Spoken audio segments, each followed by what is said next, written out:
All right, hello everyone, and peace of Christ to all of you. I hope my voice is coming good and clear. Let me know, please, if you have any problem from your side. I'm adjusting my microphone here. uh, Today, our topic is same as yesterday, same as the day before, same as the day before, same as the day before, but every day is a new topic because still, even if it's the same topic, still there's more things to learn. Who is Allah? My Skype is open, and today I decide to have an open challenge to any Muslim to call me. And the challenge is very simple. Who is Allah? Any Muslim knows? You see, one of the funny things about Islam that they give you speeches about Allah. You ask a Muslim who's Allah, he said to you, he's the creator. I'm not asking you what he do. Who is he? He is the one who created you. First of all, there's no proof of that. Secondly, this is not the question. Who is Allah? Not a single Muslim can give you an answer. Muhammad himself never spoke to him, never heard him, never see him, never see him. How you know this guy is exist? Who is Allah? If you want to convert someone to your religion, regardless if it's a cult or a true belief, shouldn't you at least tell him who is the God you are worshiping? Who is this guy? His name is Allah. What the name Allah mean? You don't know. If you search all the articles Muslims they come with about Allah, you will not find one of them come with any proof of what Allah is about. Actually, I debated many Muslims, and many of them they said to me, nobody knows who's Allah, including high scholars. Dr. Rohi, the imam from Al-Azhar, he said he do not know who's Allah. Imam Malik Sar from Tennessee, he do not know who's Allah. Dr. Nabil Bayikli, the head of the Islamic Center of Tennessee, he do not know. All of them, they do not know who's Allah. And they say that to me clearly. If you go with my debate in Dr. Nabil Bayikli, you will see, I think in the video is cut like 2 pieces, 10 minutes each, you know. I think it's number 9 or 10, something like this. He said, first of all, no one knows who is Allah. No one knows who's Allah. Are you sure? So what are you worshiping? All this propaganda and spending money, and you want to convert people to Islam, and Islam is the solution, and Islam is best, but nobody knows who is Allah.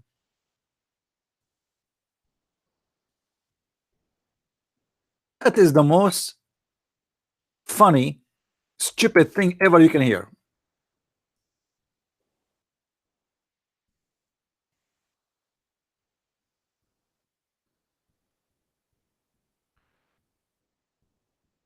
Let me see if I can find you the part where he says that nobody knows who is Allah.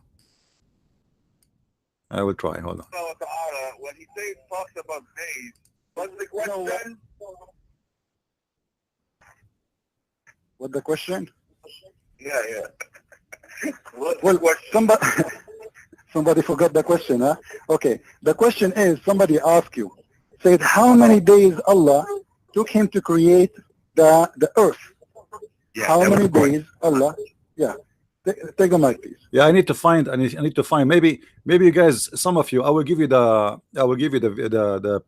video where the list of the debate, and some of you, maybe if somebody can volunteer to find me number 7. Number 7. Is it number 7? Okay, let me see. I will go to number 7 then. Number 7. This is where that yellow texture came from. Let's see. And I want you all to human blood flowing through the veins. Talking about is not testicle, but seminal fluid. Oh, hold on. Somebody told me that Dr. Rohi is online. He can call me in But did he say he wanna call me?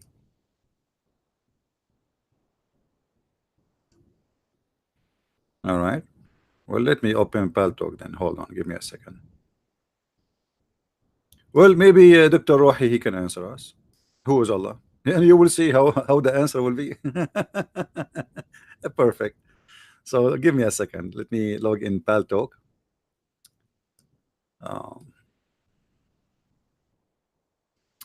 And try to contact him. Oh, that's not what we want. You know what? We did not post even in Facebook that we are on air. Let me post. Hey guys, please share with everybody that we are on air, because there is many people do not know yet that we are here. Let's see.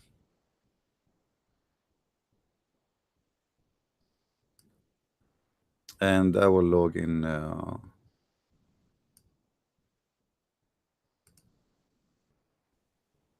Paltalk in the same time.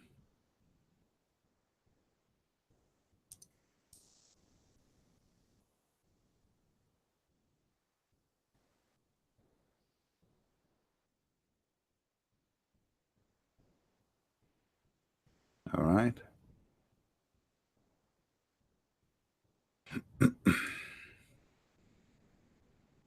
And now we go to Paltalk.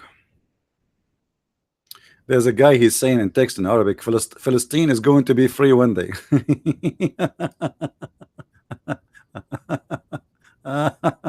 That's a good one, Hassan. How are you doing, Hassan?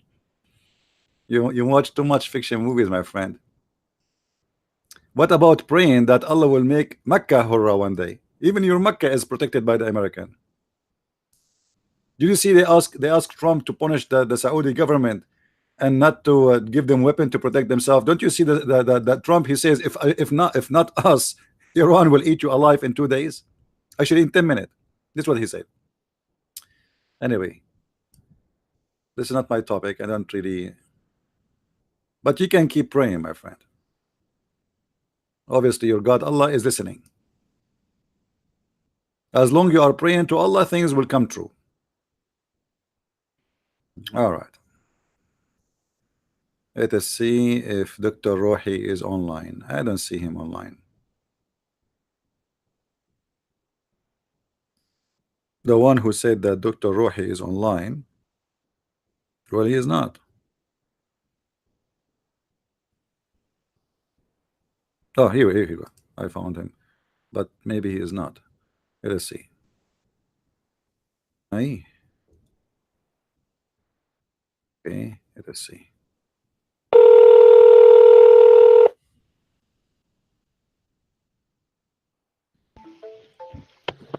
Hello?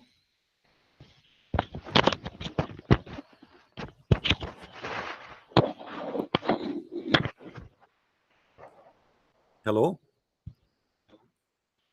Hello. Assalamu alaikum, Dr. Rohi. Alaikum salam, Christian Prince. Hi, how are you? I'm fine, very good, very good. I'm glad that you are online, and somebody told me that you want to call me. Actually, we are live on air, and we have a topic which is, who is Allah? Can you please, like you are a person who have a PhD, and by the way, and the other day some Muslims, they keep saying, how does guy he have a PhD? I mean, some Muslim, they are saying you don't have a PhD. What do you think of that? What's it, Allah? Some You Muslims, ask about Allah and yeah, who's Allah? The topic is who's Allah. yes. Who's Allah? Just a minute, please. All Just right. a minute. So guys, please invite your friends. We have Dr. Rohi with us live on air, as you see. And Dr. Rohi, he is a person who have a PhD from Al Azhar University, which is the highest Islamic school, which supposedly he have a lot better education than mine. You know, for me, I have a bachelor degree only in Islamic law. Dr. Rohi have a PhD, and you can tell there's a big difference, right? So we expect a high knowledge from a high educated person.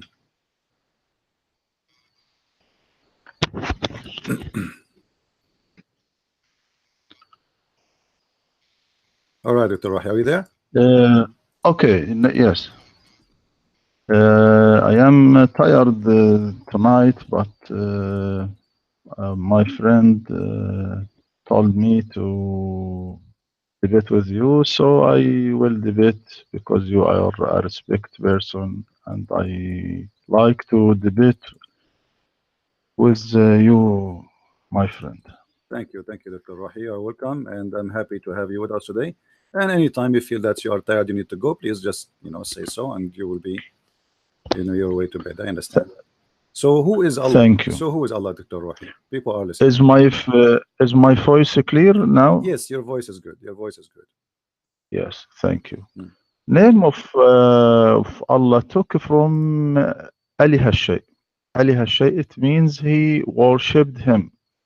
Then this name was given to God only.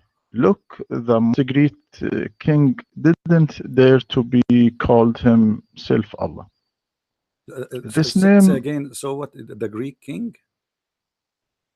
I said the most great king didn't dare to be called himself Allah. Name of Allah took from Ali Hashay. It means he worshipped him. And where you get this from? I mean, Ali Hashay, which worship something. So you are saying that Allah is not a name. Allah is just a word mean worship something.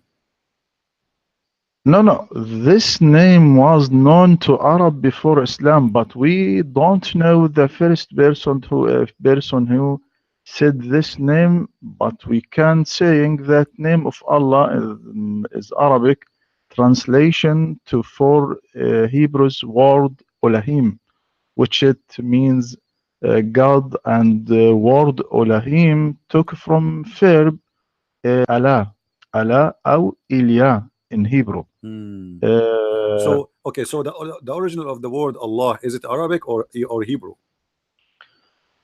It is from Arabic, but Arabic. it is in Hebrew. So, but you are saying nobody knows who is the first one who used that name, correct? Yes. Okay.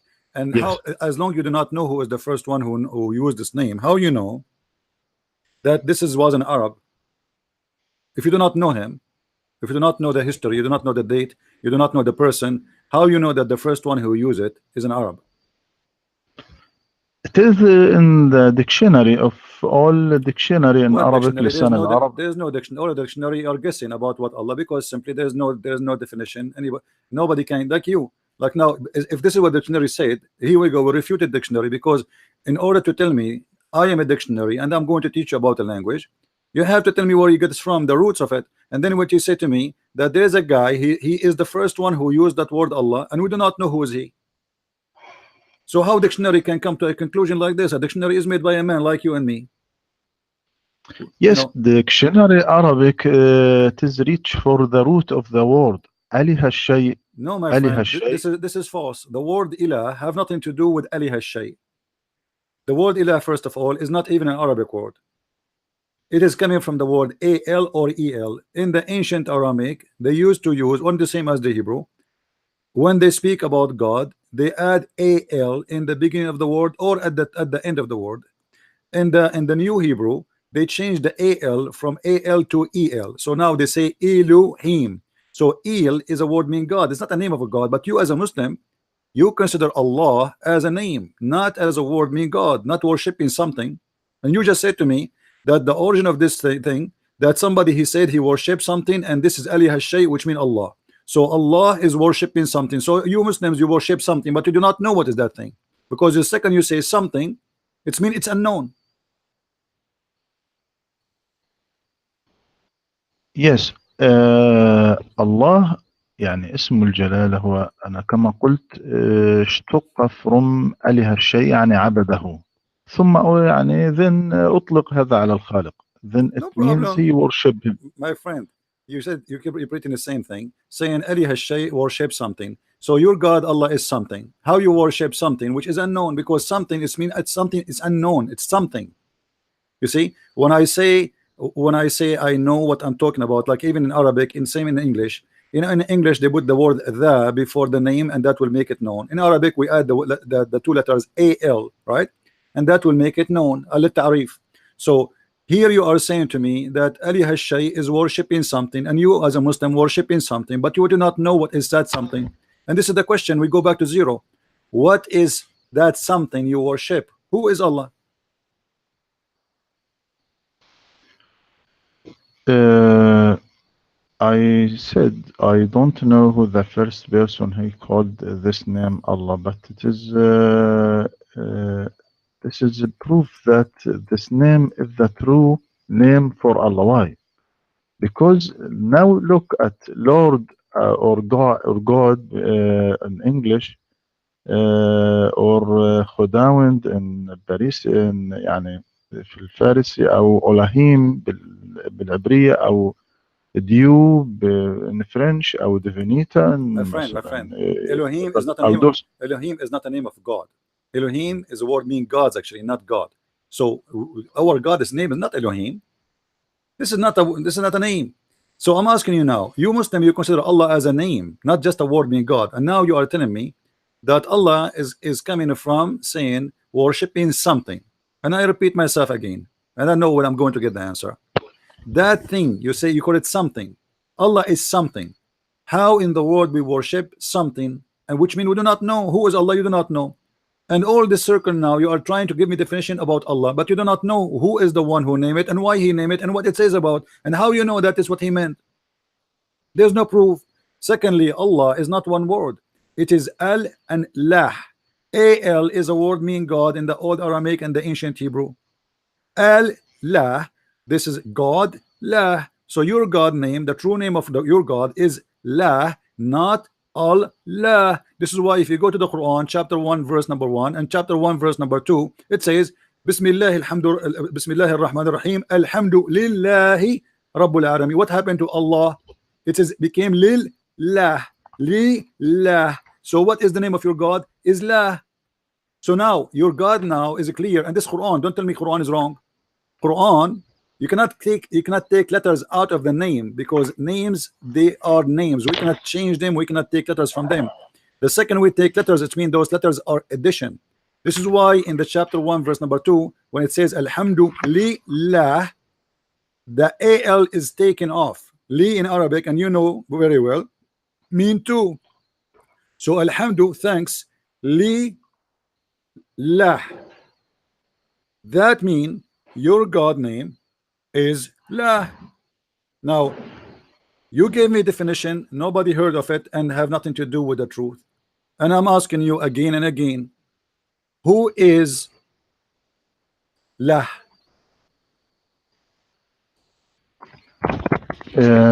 Look, my friend, you have mistake. You why?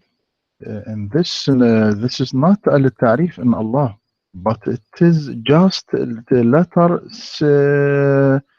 يعني similar with al-ta'rif, such as as in word English, such as جمع، يعني يكون جمع لكنها ليست الجمع.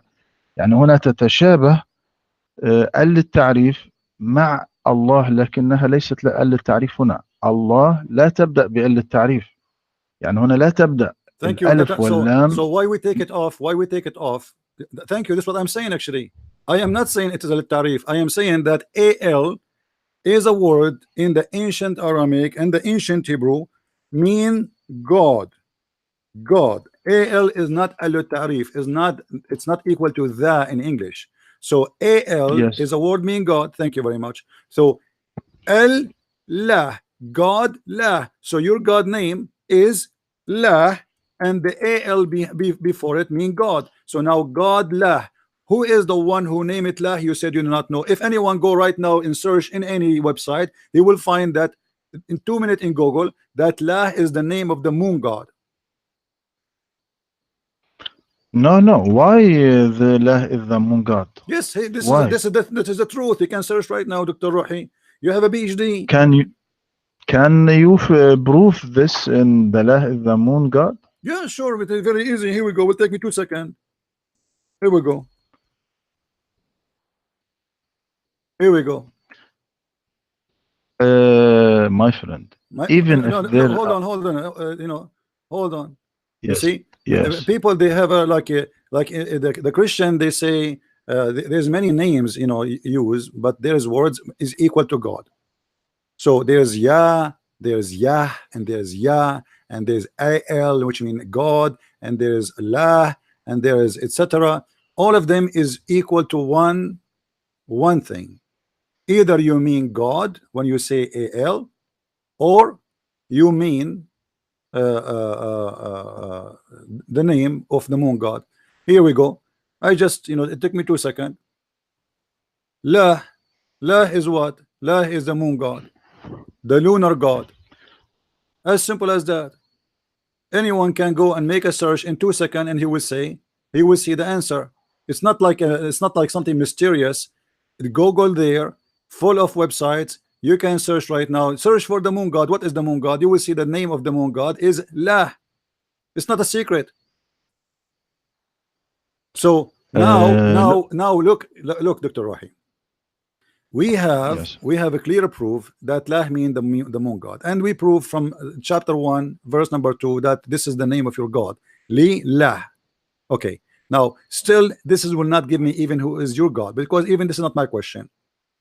Let us say, for the sake of argument, it happened that the name of the god of the Muslims is so the same as the moon god, but it is not. Okay, we will let it go.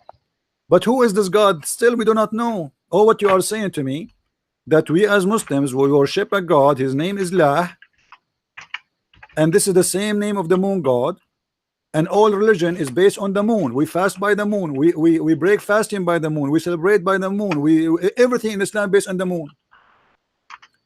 Yet they are not people who worship the moon god. You will say to me the Quran says don't worship the moon. Yes, we are not talking about worshiping the moon. The moon god is not the moon. There's a God who is the God of the moon. If you remember, Dr. Rohi, do you remember the story where your prophet, he said to his cousin, where his cousin he said, I don't believe in the Lord of An-Najm. Kafartu bi Rabbi An-Najm, in the chapter of An-Najm. who said that? The cousin of Muhammad, the one who was married to his daughter. He said to him, So Kafartu bi what's Rabbi the An-Najm. Do you remember what's where? the relation? Okay, who is the Lord of the Najm? Who is the God of the star? Look, my friend, I answer you about the god, the moon god. Even if there is a worship of the moon in the Arabia, what's the matter of Islam in this worship? I'm coming with my Islam. proofs, my friend. I'm coming with my proofs. I'm asking you. This is why I'm asking Okay, about this. let What me the cousin of me. Muhammad?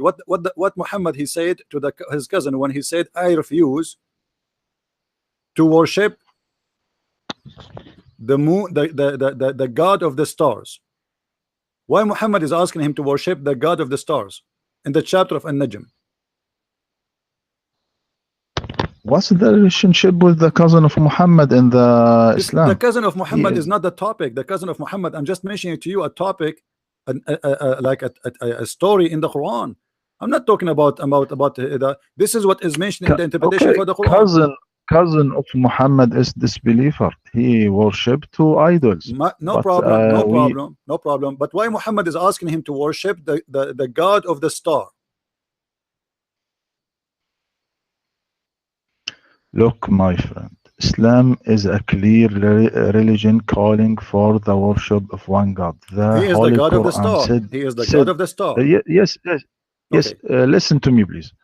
The Holy Quran said in chapter 41:37, don't prostrate to the sun or to the moon, but prostrate to Allah who created them. See, I am the one who told you that. I am the one who told you the Quran says don't prostrate to the moon, but we don't. But worshiping Dr. Rohi, worshiping the God of the moon is not worshiping the moon. You are not answering. A person who worship the God of the moon, he don't worship the moon. So don't prostrate to the moon. Prostrate to the God of the moon. Yes, the God of the moon. Who is the God of the moon? Who is the moon? Who is the God of the moon? Allah, the correct? God of the all worlds who created the worlds. No. Okay, the Quran says Okay, can you go with me to the chapter of An-Najm, verse number 1? Yes, والنجم let إذا me. هوى والنجم إذا هوى ما ضل صاحبكم وما غوى. The cousin of Let Muhammad, me he said to open him, the. the cousin of Muhammad said to him, قال عتبة ابن أبي لهب كفرت برب النجم. Utbah, the son of Abi Lahab, he said, I am a kafir in the Lord of the star. The prophet of Allah, he said to him, aren't you afraid that the dog of Allah will eat you? أما Yes. تخاف أن يأكلك كلب الله. Okay, why Muhammad saying that the Lord of the star, he have a dog and he will eat you if you don't believe in him?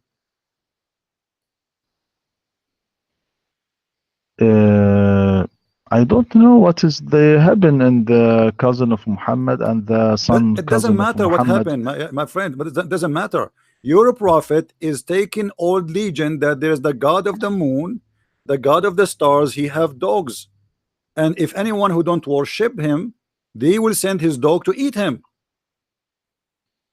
As you see, this is your prophet talking. This is not me. This is not you. قال رسول الله صلى الله عليه وسلم أما تخاف أن يأكلك كلب الله. قال فخرج في تجارة إلى اليمن فبينما هم قد عرسوا إذ سمعوا etc. The story. So your prophet confirming again that he worshipped the moon god and the god of the stars, and he is forcing people, scaring people to worship that god. I mean, God is not the god of a star, is the god of the whole world. So why Muhammad is upset from the guy who said to him كفرت برب النجم?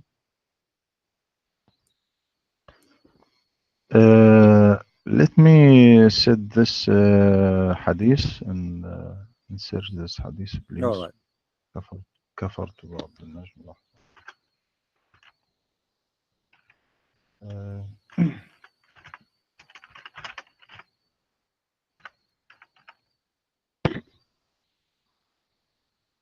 Please.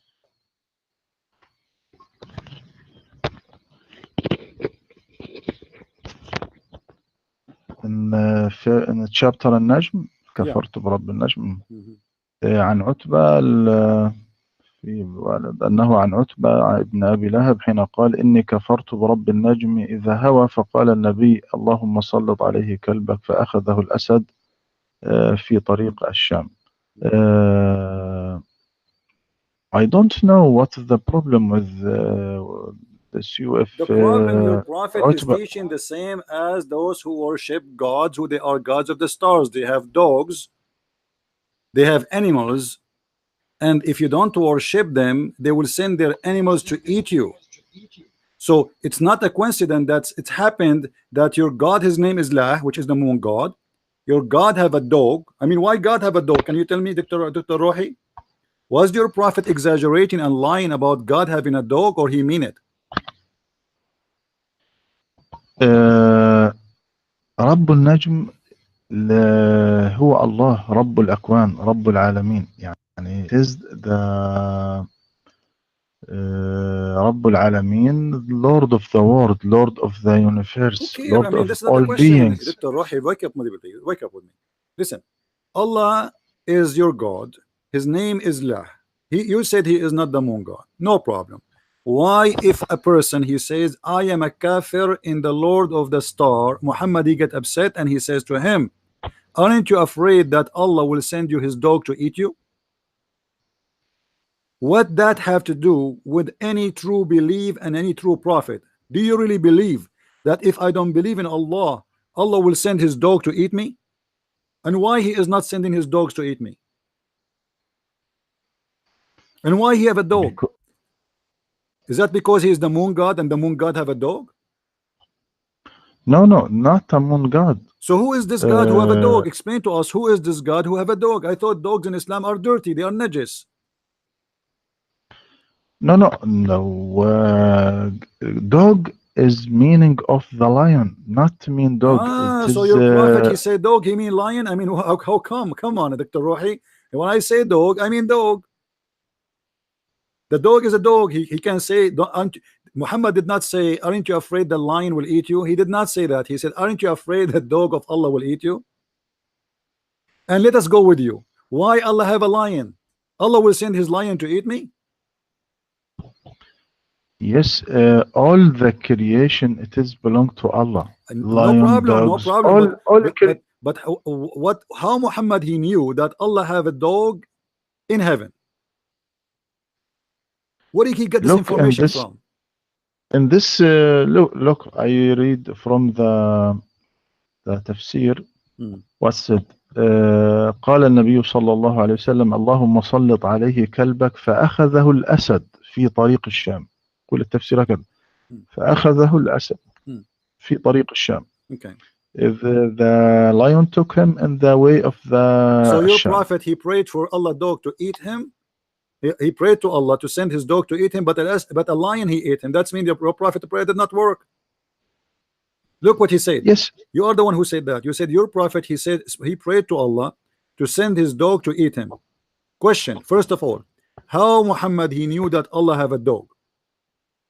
How he knew that he, Allah, is a God who have dogs and he can send them to eat people? And secondly, the guy was not eaten by a dog, he was eaten by a lion, according to the story. So the prayer of your prophet did not work, because he did not say Allah sent him a lion to eat him. He said send him a dog to eat him. All creation belongs to Allah. My friend, Created beings. okay. You see, you are not listening. Okay, let us go back to zero. Who is Allah? Don't give me name now. Forget about the name. Obviously, the name you just admitted that Allah is a word means worship means something. So the name will lead us to nothing. And you said the first one who used that name, nobody knows who is he. Thank you very much. Now, who is Allah? Allah is Lord of the worlds. But this is not an Lords of answer. Anyone, all those who have religion, they believe their God is the Lord of the world. Who is Allah? Do you know who's Allah? You do not know.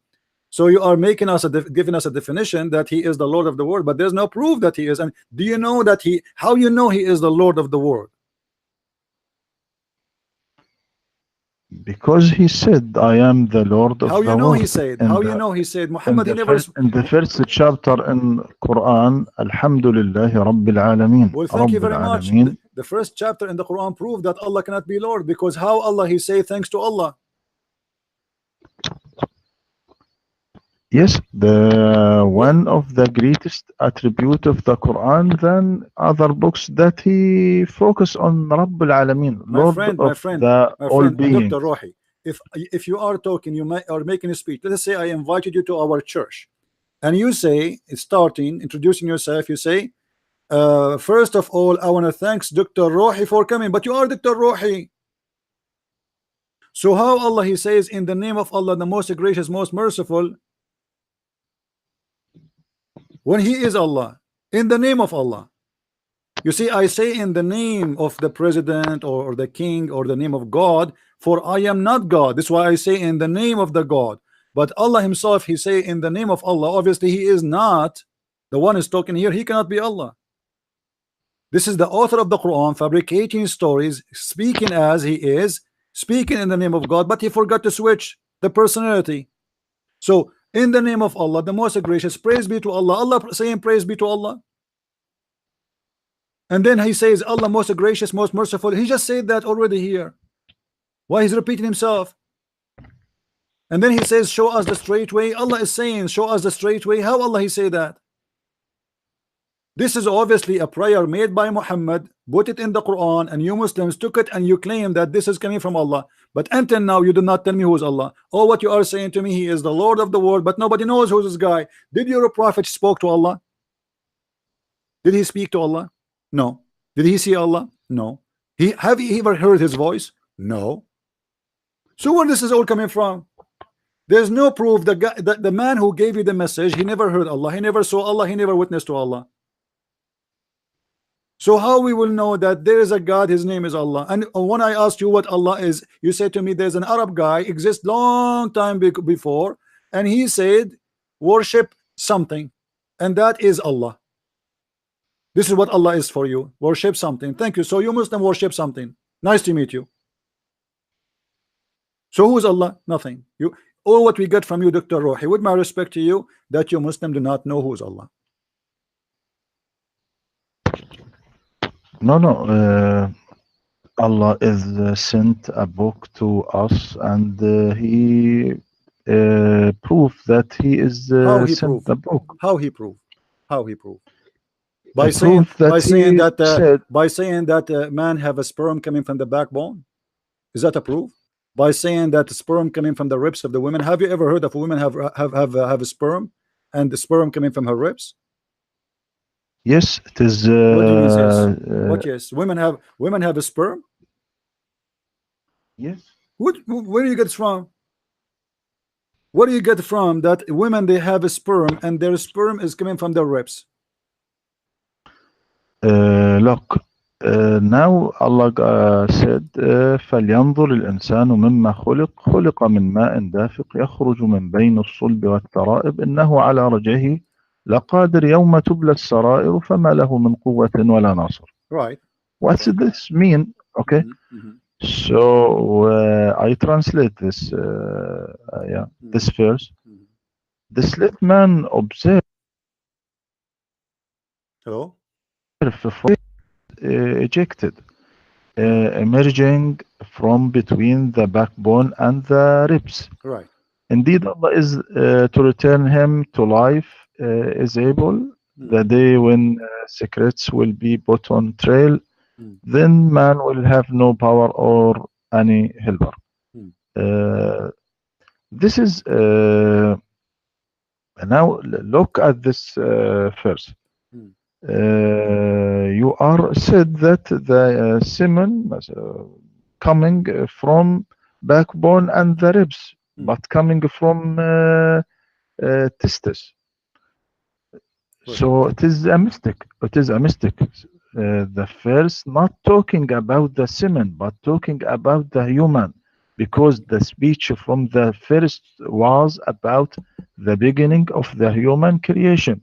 The end of this world, then return the man you to are reading life the once interpretation again. of who, Dr. Rohi? When we speak about something, please give me a reference. All the reference speak that the gushing fluid is the sperm of the man and the sperm of the women. Do you agree or no? All the interpretation says that. No. Okay, give me interpretation you are reading. يعود ضمير يخرج من بين الصلب والترائب إلى الإنسان ولا يعود إلى الماء الدافق. Okay. Who is the one agree with you, my friend? Who is the interpretation you are reading for me from? Is that Ibn Kathir? Is that Al-Qurtubi? Is that Al-Jalalain? I have them all in front of me, and they are saying the opposite from what you are saying. The ma'un dafiq, it's a gushing fluid, and we can explain it from the hadith. Do you want me to show you that your prophet he explained that verse? Yes, so the verb أنا قلت the verb coming from ascribe to the man and don't ascribe to the semen. Why? So what is the meaning of coming from between the backbone and the ribs? The meaning of the first in Holy Quran يخرج من بين الصلب والترائب, emerging from between the backbone and the ribs, is long immigration beginning my friend, when let us make it short. Let us make it short. Give me one interpretation agree with you. Ibn Abbas said that. Okay, Ibn Abbas, here we go. Let us go to Ibn Abbas, my friend. Let us go to Ibn Abbas. Here we go. It's in front of us, no problem. It issued between the lions of the man and the ribs of the women. What is that? Let us go to verse number 6. Ibn Abbas is in front of me. Allah then explained, saying he is created from gushing fluid into the womb of the women. Here we go. This is Ibn Abbas, your choice. So it's a gushing fluid go inside the womb of the women. What is the gushing fluid coming from the man going inside the womb of the women? You said something to me different from what it says in front of me. You said totally different story. You said it's not about sperm, and obviously it's about sperm. It's about a gushing fluid. It's not just a normal fluid, it's a gushing fluid, and obviously this is when a man have orgasm. So it's a gushing fluid go into the womb of the women, and then in verse number 7 confirm that women have a fluid too, and that fluid is coming from her ribs. So this is Ibn Abbas, your choice, proving you wrong. What you say? Now I open the tafsir. The tafsir in front of Just me a in the minute. screen. People, they can read Just it a in minute. English too. And this is the official government website of the Kingdom of Jordan. هنا يقول في تفسير النكت والعيون: يخرج من بين الصلب والترائب. فيه قولان، أحدهما من بين الصلب والترائب، من بين صلب الرجل وترائبه، من بين صلب الرجل وترائبه. قاله الحسن وقتادة. هذا هو القول Translate, الأول. please. Translate so people they can understand. Okay. So there's a gushing fluid. Correct me if I'm wrong. According to what you said, gushing fluid coming from between the backbone of the man and the ribs of the man. Correct? Yes. Okay. Correct. What is the gushing fluid come from between the backbone and the ribs of the man? What kind of God he says that the sperm of the man is coming from the backbone, between the backbone and the ribs of the man? According to you. This is what you said. This is the opinion of Qutada. Okay, we went with the opinion of Qutada, but this is horrible. What kind of God he says such a thing? What the sperm of the man have to do with the ribs of the man?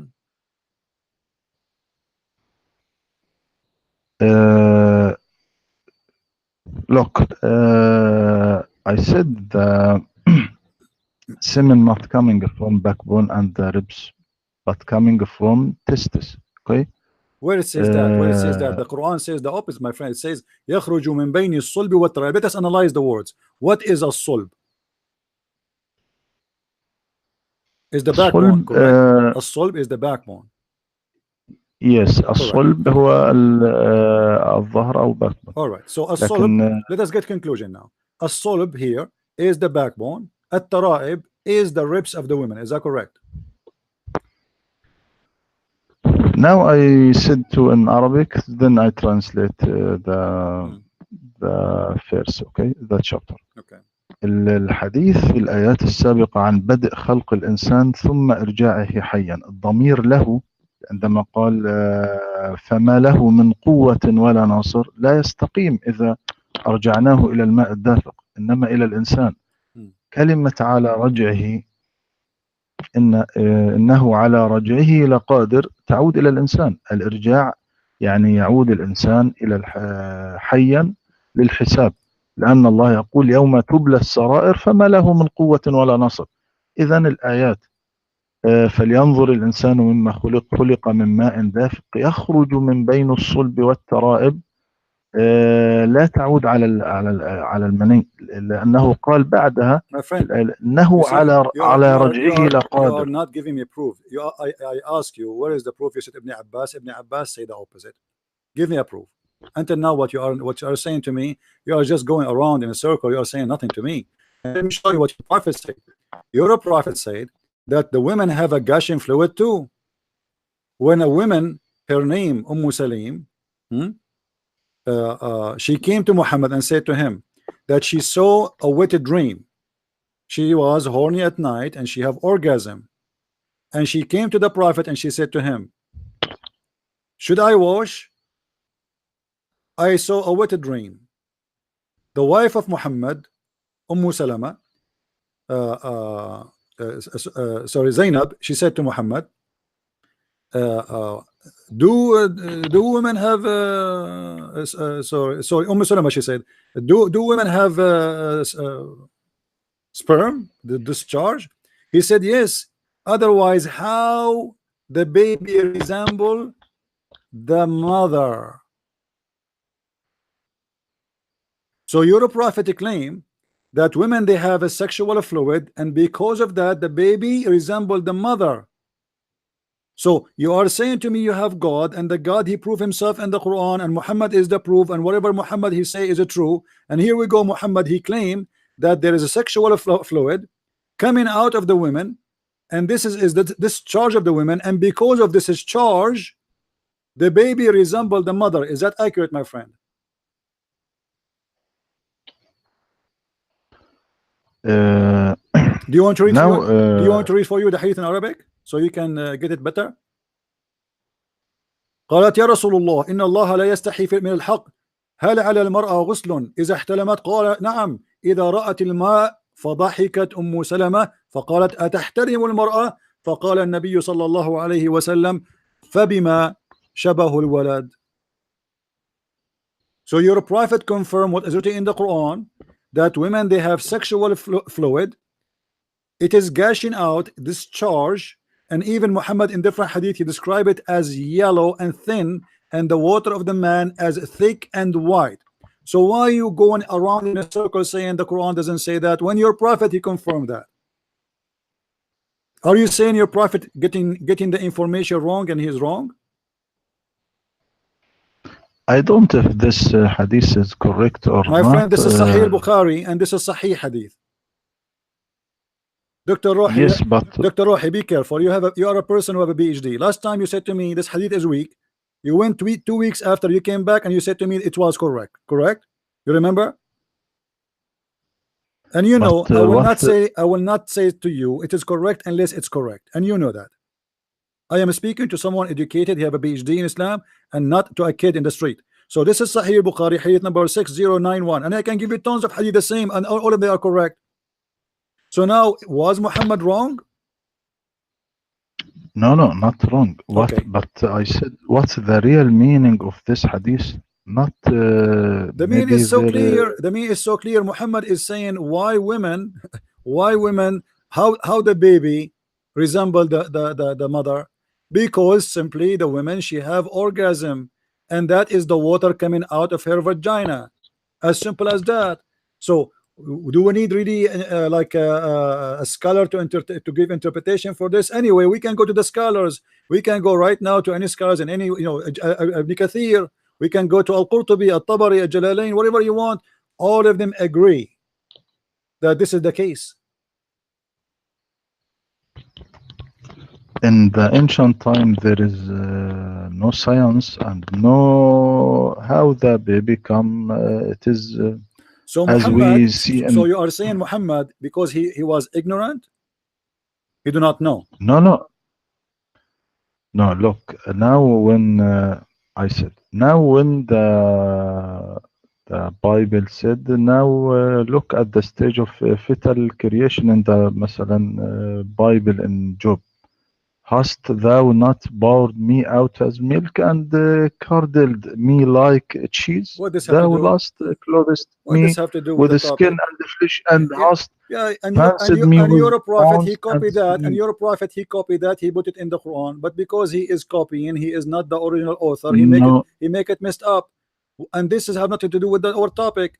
Here you will see that your prophet, he is speaking about women have gushing fluid. The interpretation in front of me, it says it clearly that women have gushing fluid. Okay, let me ask you, when Muhammad he said here that this women, she have a sexual discharge, and he said this is why the baby resembled the mother. Muhammad is saying that based on what? Please listen to me. Now, as the verse in Bible, ألم تصبني كاللبن وخثرتني كالجبن كسوتني جلدا ولحما فنسجتني بأطعم. My friend, what does have to do with the ribs of the women and the backbone of the man? Does it say there that God he made us from backbone? Please, my friend, listen to me. You are taking me out of the topic. We can talk about this after we finish. There is a mistake in that verse. Why you are mentioning that verse to me? There's no mistake there. We are talking about something different, Dr. Rohi. I want an answer. Why in the world your God and your prophet both they think women they have gushing fluid, and that fluid make the baby look like them, and that gushing fluid is coming from the ribs? I have all the interpretation in front of me. All of them they consist, and they say that the ribs of the women at Tara'ib is the ribs of the women. The first chapter of Quran in Surah At-Tariq is clear that he ماذا يقول فلينظر الإنسان مما خلق من ماء دافق يخرج من بين الصلب والترائب نات ماء دافق إنه على رجعه لقادر يوم تبلى السرائر إنه الإنسان. So I translate, let man observe from what he was created. He was created from a fluid ejected, emerging from between the backbone and the ribs. Indeed, Allah is to return him to life is able. So the day when secrets will be okay. put on So to you just said that your God, he said, you repeat the same thing, that you are created from ejected fluid, ejected from where to where, Mr. Roy?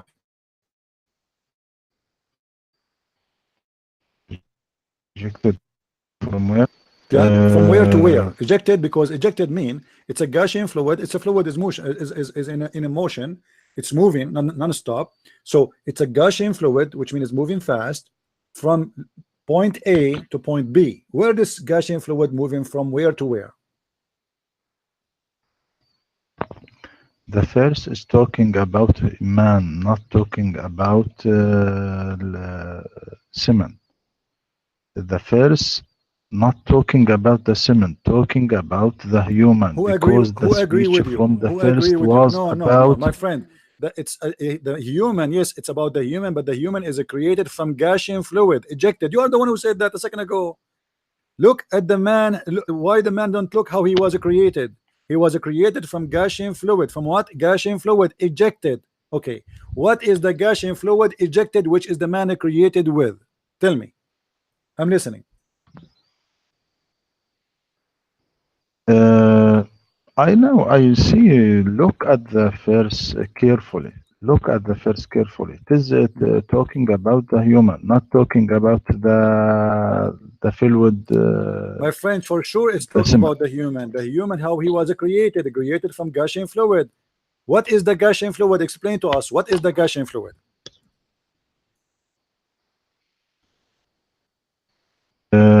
يخرج. No, no. What is the Look, Gaussian fluid? Before, يخرج. don't go to. Let us take it one by one, because obviously, it doesn't matter how high the person I'm speaking to with education. Still, I have to do the same procedure always. We have to move step by step, slowly. What is the Gaussian fluid we are talking about? It's fluid and it's Gaussian. What is that Gaussian fluid? Okay, look, I will make a start now and return. Please All right, wait me, please. no problem. Take care. Okay.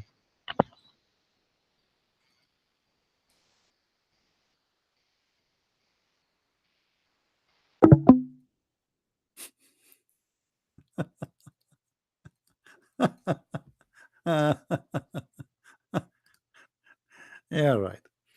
Yeah.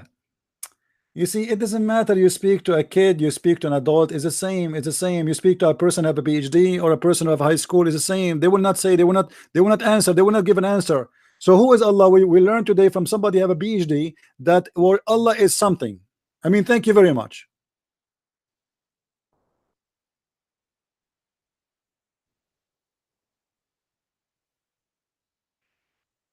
And each time we go in a hot position, either he say he have to go back, he have to go to sleep, I will contact you next week, or I have to restart. Now what he will do, he will go and research and Google, see to what he can do.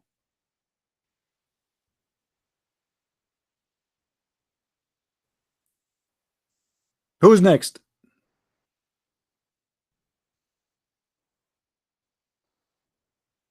Who's next?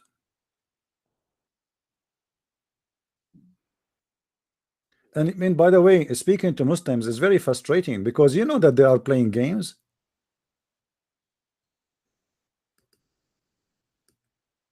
He knew, I knew. It's a game. It's like, it's not. We are not debating. Honest to God, we are not debating. There's no debate in this debate. It is a game. How I can cover up. This is what he is doing. How I can cover up the problem. The question is even not about this. We're trying to find out who's Allah. They do not know. Who is Allah? Allah, he said he is the Lord of the world. Oh, this is what it says in the Lord of the Ring too.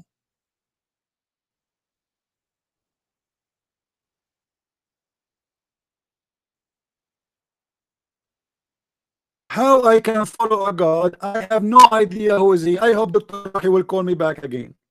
Let us hope.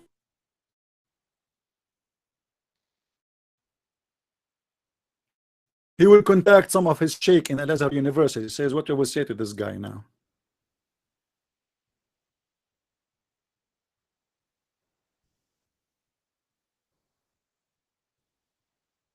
My voice is broken. Is my voice is good?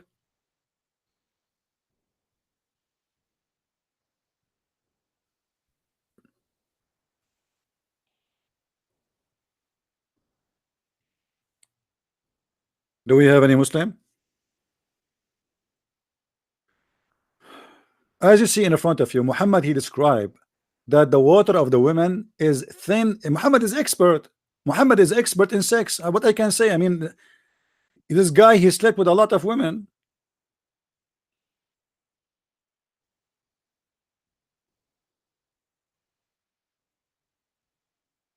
The messenger of Allah said, the man water is thick and white, and the women water is thin and yellow. By the way, women, why you have a water it is yellow? I mean, can't you use filter? Obviously it's not clean. What a joke. This is a prophet of God teaching people that you have a water it is yellow and thin. Hey women, you have water it is yellow and thin, and the man, your water is white and thick. I mean, this is education. And to explain to us what? To explain to us that whichever of them comes first, the child will resemble the parents. I see, I'm going to convert to Islam now. This is science. And this guy playing all this game to me to say to me, oh, the gushing fluid does not mean the sperm.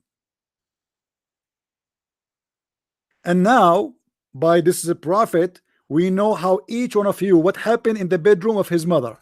If you are a boy, well, obviously it was your father who have orgasm first. Sorry to tell you, this is what happened. We know it now. This is what happened between my mother and my father. Obviously, my father, he have orgasm first, so the baby was of the boy. If your mother have orgasm first, the baby will be a girl. This is very scientific, and this here we go. We prove that Muhammad is obviously is the best prophet, and he is Dr. Muhammad.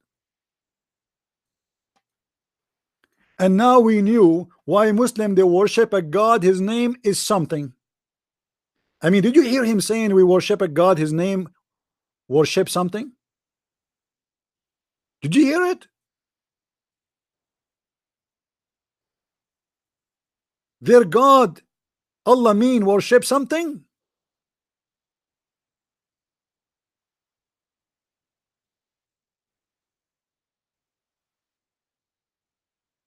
What is that?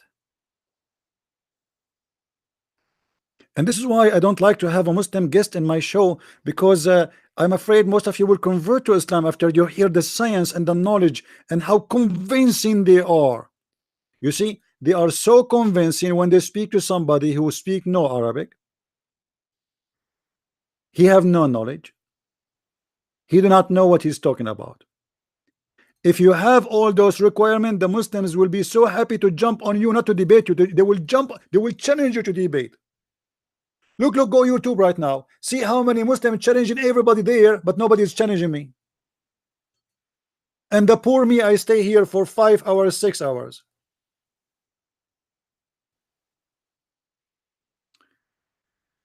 Let us call Dr. Rohi again. Maybe he's back.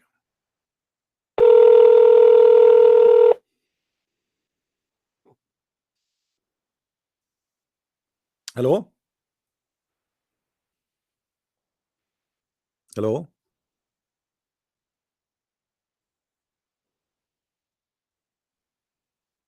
Hello?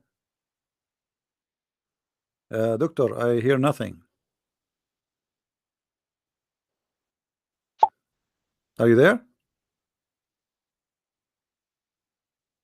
Dr. Rohi, are you there? I don't know. He answered, but he is not answering.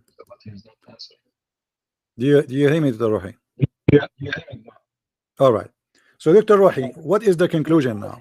When your prophet, he said that the gushing fluid, this is the water of the women. Do you agree with him or you don't agree with him?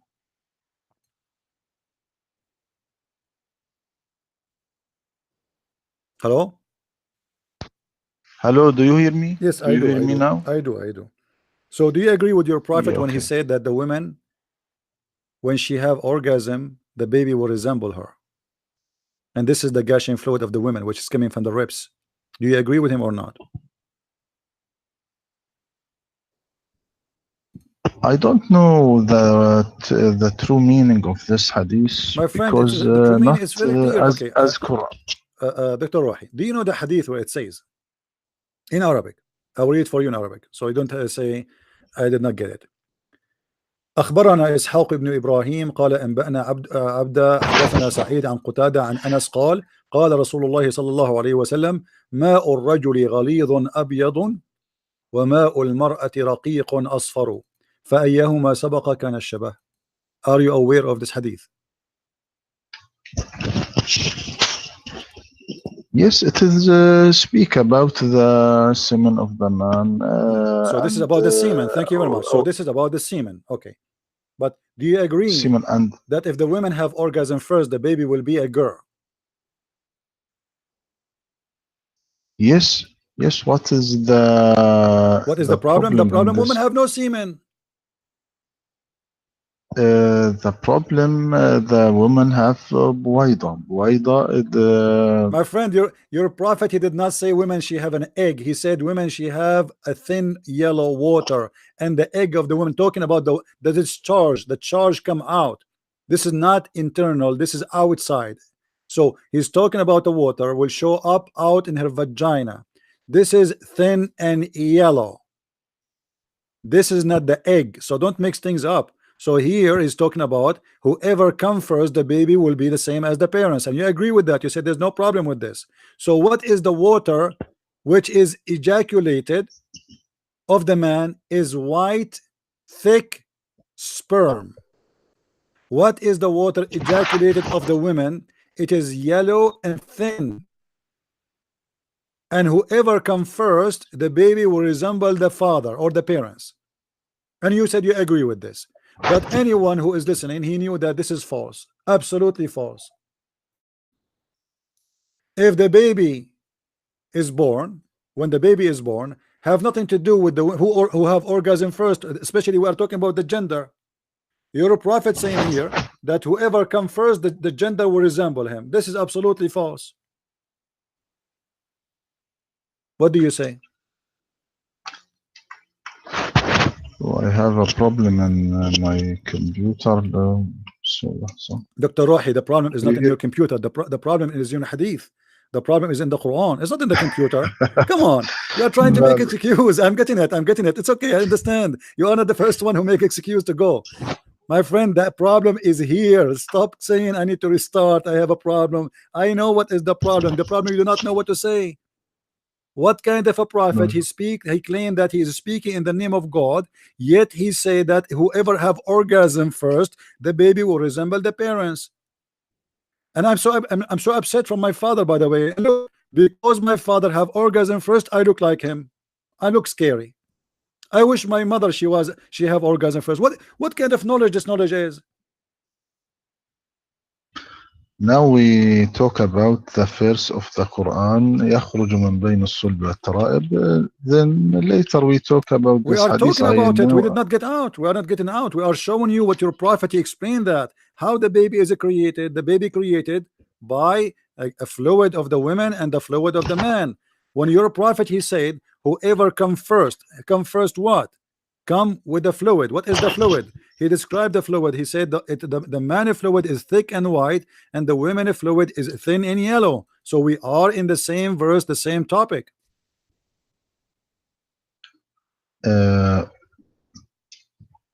Let me explain this, please. Then we discuss this hadith. No problem. Okay. Go ahead. Okay. Thank you. Now يخرج من بين الصلب والترائب. What's this mean? Emerging from between the backbone and the ribs. It is mean that long immigration beginning when the genital cells appearance in the male and the female from the beginning of backbone and the beginning of ribs. Okay. Then ovary migrates to the pelvis beside the womb, and the testis migrates to the scrotum at the moment the human turns into sperm and migrates to ovum after Dr. Rohi, is that Islamic explanation, copulation or and is that Islamic explanation, or is this a science explanation? Give me the Islamic explanation. Do you want me to read for you Ibn Kathir? no, You are not Ibn giving it. Kathir. You are not going to How the Ibn topic. Kathir this? How Ibn Kathir? What do you mean how Ibn Kathir? Are you saying to me, Dr. Rohi, that because you have a PhD from Al-Azhar University, you know more than Ibn Kathir? Are you claiming that? Are you claiming a knowledge that you have more knowledge than Ibn Kathir? Are you claiming that you have a knowledge more than other scholars? No, Ibn Kathir not study in a university and So study what does how that mean? What the does that mean? You are how you come to the conclusion that this is what the Quran meant? I mean, you need to give me a scholar. You learned and I learned. You see, I am not a person of a PhD like you in Islam, but I studied in Islamic school. I have a degree in Islamic law, and I know how it works. You cannot mention something without mentioning a scholar. You have to prove it with a proved scholar. This is Ibn Kathir, and he speak that this is about the sperm. It's not up to you. All the scholars, they agree that this is about the sperm. So when you say to me this is not about the sperm, you have to prove it. Read with me carefully. This is what Ibn Kathir says. He is created from Ibn water gushing forth, meaning the sexual fluid that comes out bursting forth from the man and the women. Do you see it? This is Ibn Kathir.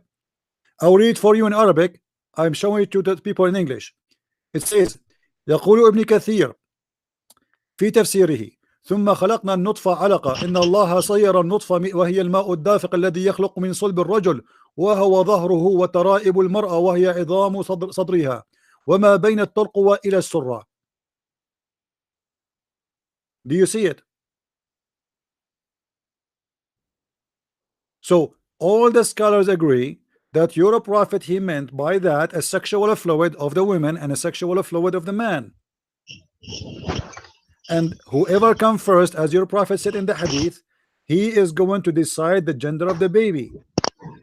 And this is a sahih hadith, as you see, everybody can see in the screen. It says that this is sahih hadith. The messenger of Allah said the man water is thick and yellow, and the water and white, and the woman water is thin and yellow. Whichever of them comes first, the child will resemble the parents.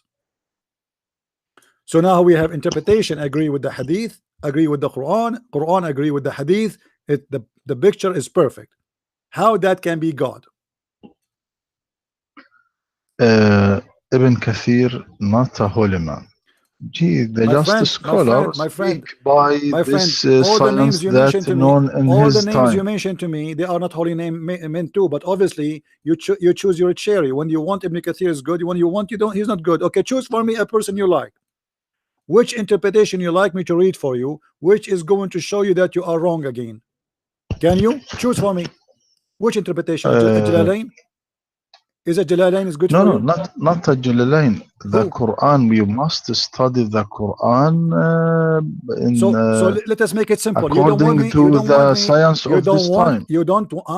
So you don't want any Islamic scholar to explain the Quran, because obviously their explanation will prove Islam to be wrong. So we need to manipulate the Quran today and change the interpretation which is taught for centuries by Muslims. Yes. And today we need to update it and change it. So you are saying to me the interpretation of the Quran is a changeable because we discovered that this is wrong. So it was okay to believe this is what. So what about Muhammad saying that? Are you going to say we should say to Muhammad you are wrong? When Muhammad is said, no, if the man have orgasm first and the women have or the women have orgasm first, the baby will resemble the parents. Was he wrong? The Quran not said this. The Quran not said this.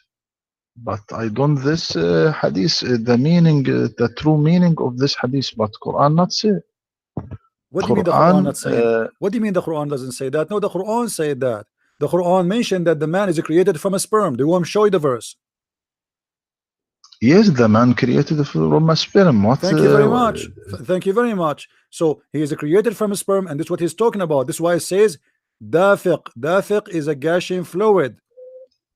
It's a gushing fluid moving so fast. There's nothing have to do with the baby is gushing fast except the sperm. What is gushing fast? ejaculated, coming out. What is that?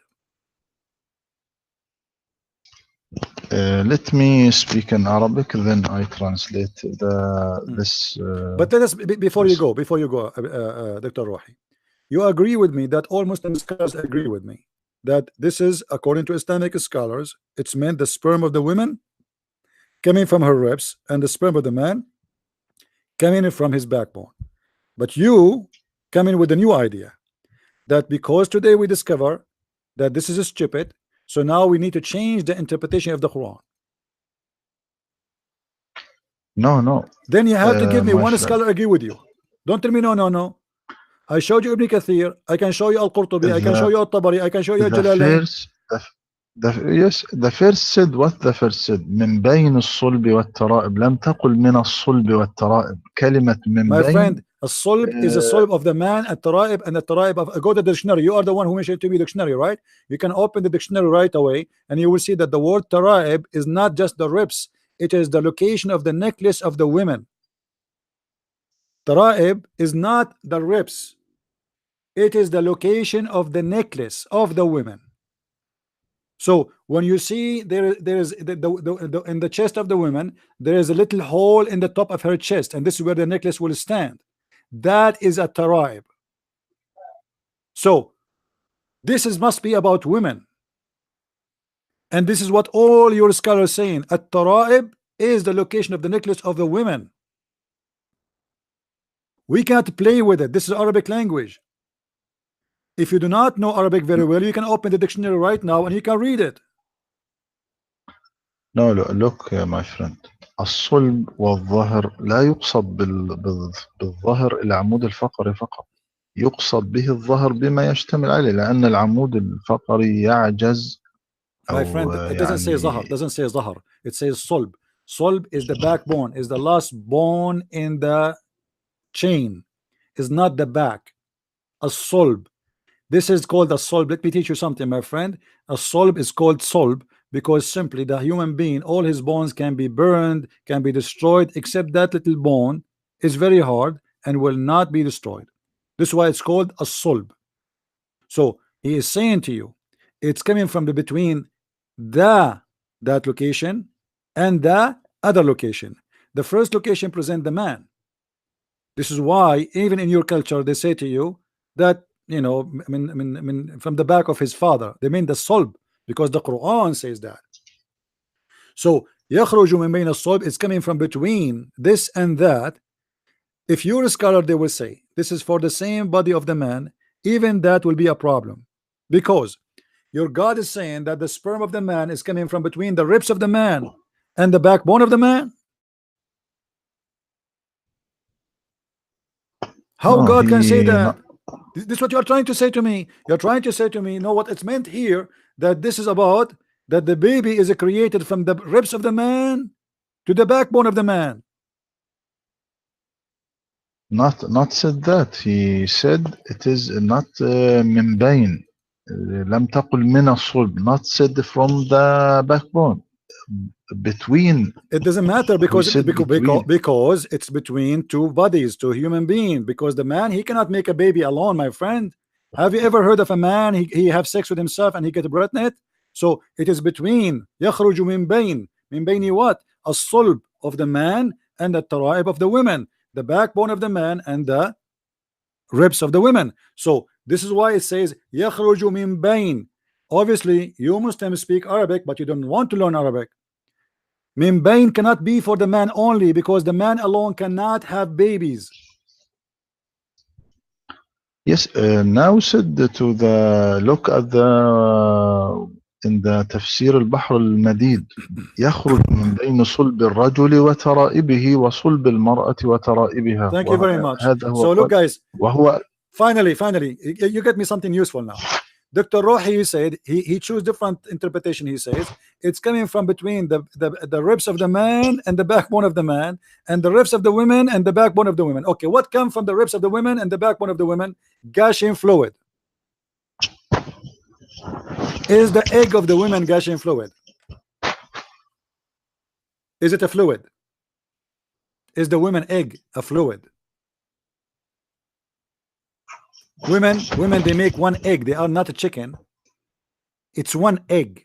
It's not a fluid. Fluid is a billions of drops of liquid. This is what a fluid is. We cannot say the egg is a fluid. It is a single egg. Women don't have many eggs. They are not a fish. If somebody says to you that women are fish and they have a fluid of eggs, that is different story.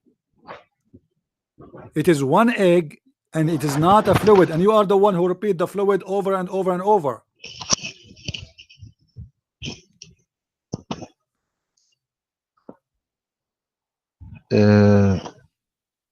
You don't understand the chapter.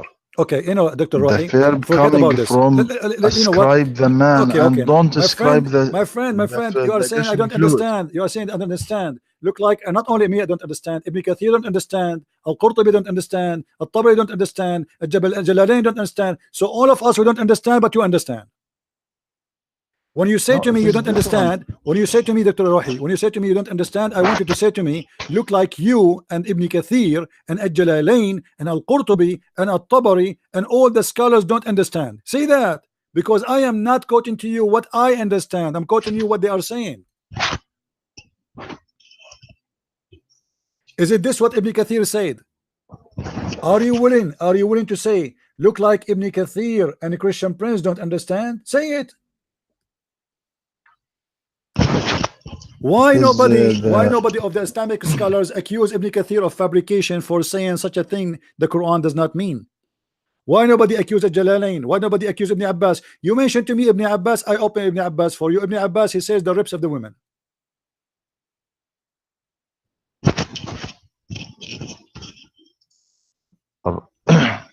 so listen to me. Let us I have jump. Let to us jump. explain. Let's see, look like we will not reach agreement in this part. Prove to me still we go back to zero. Let us go back to zero. Prove to me in any way that there is a God, his name is Allah, and who is he? Until now you get me nothing. All what we got is proving that Islam cannot be from the true God because it's giving false information. Allah, he said about himself, I can say about myself, I can say I'm God. You can say that too. But I can say I am the creator of the world. You can say that too, but you have to prove it.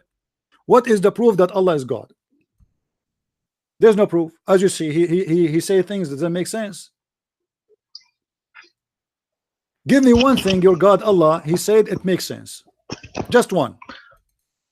What proof you want? Anything prove. Okay, you worship a God, you told me his name is something. We worship something. Thank you very much. So prove to me that this something you worship is exist. How Allah can prove himself to you that he exists? What he did? Muhammad, he have no miracles. The Arab, they keep asking him, why you don't do miracles? How come you don't have miracles? Is it true that when the Arab, they ask Muhammad for a miracle, Allah, he send a verse from Muhammad saying, wait, and I will tell them to wait and wait with them? You don't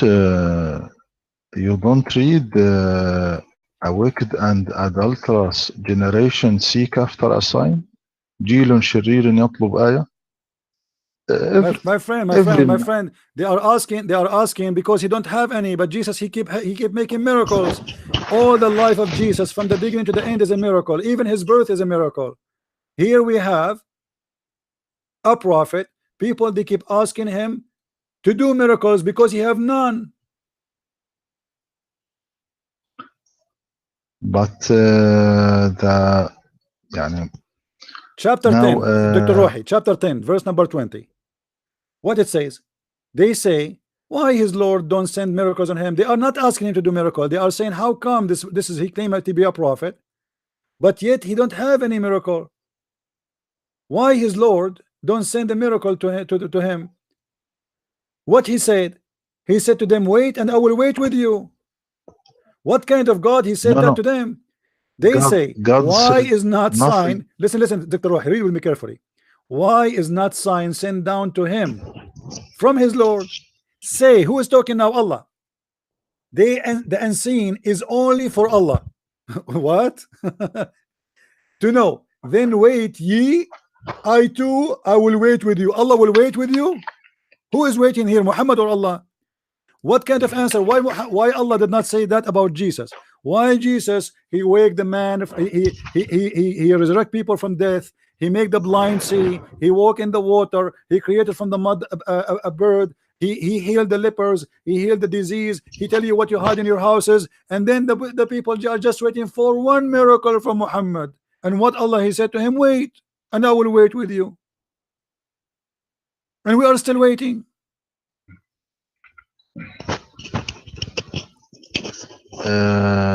What Allah said in the Holy Quran about the miracle?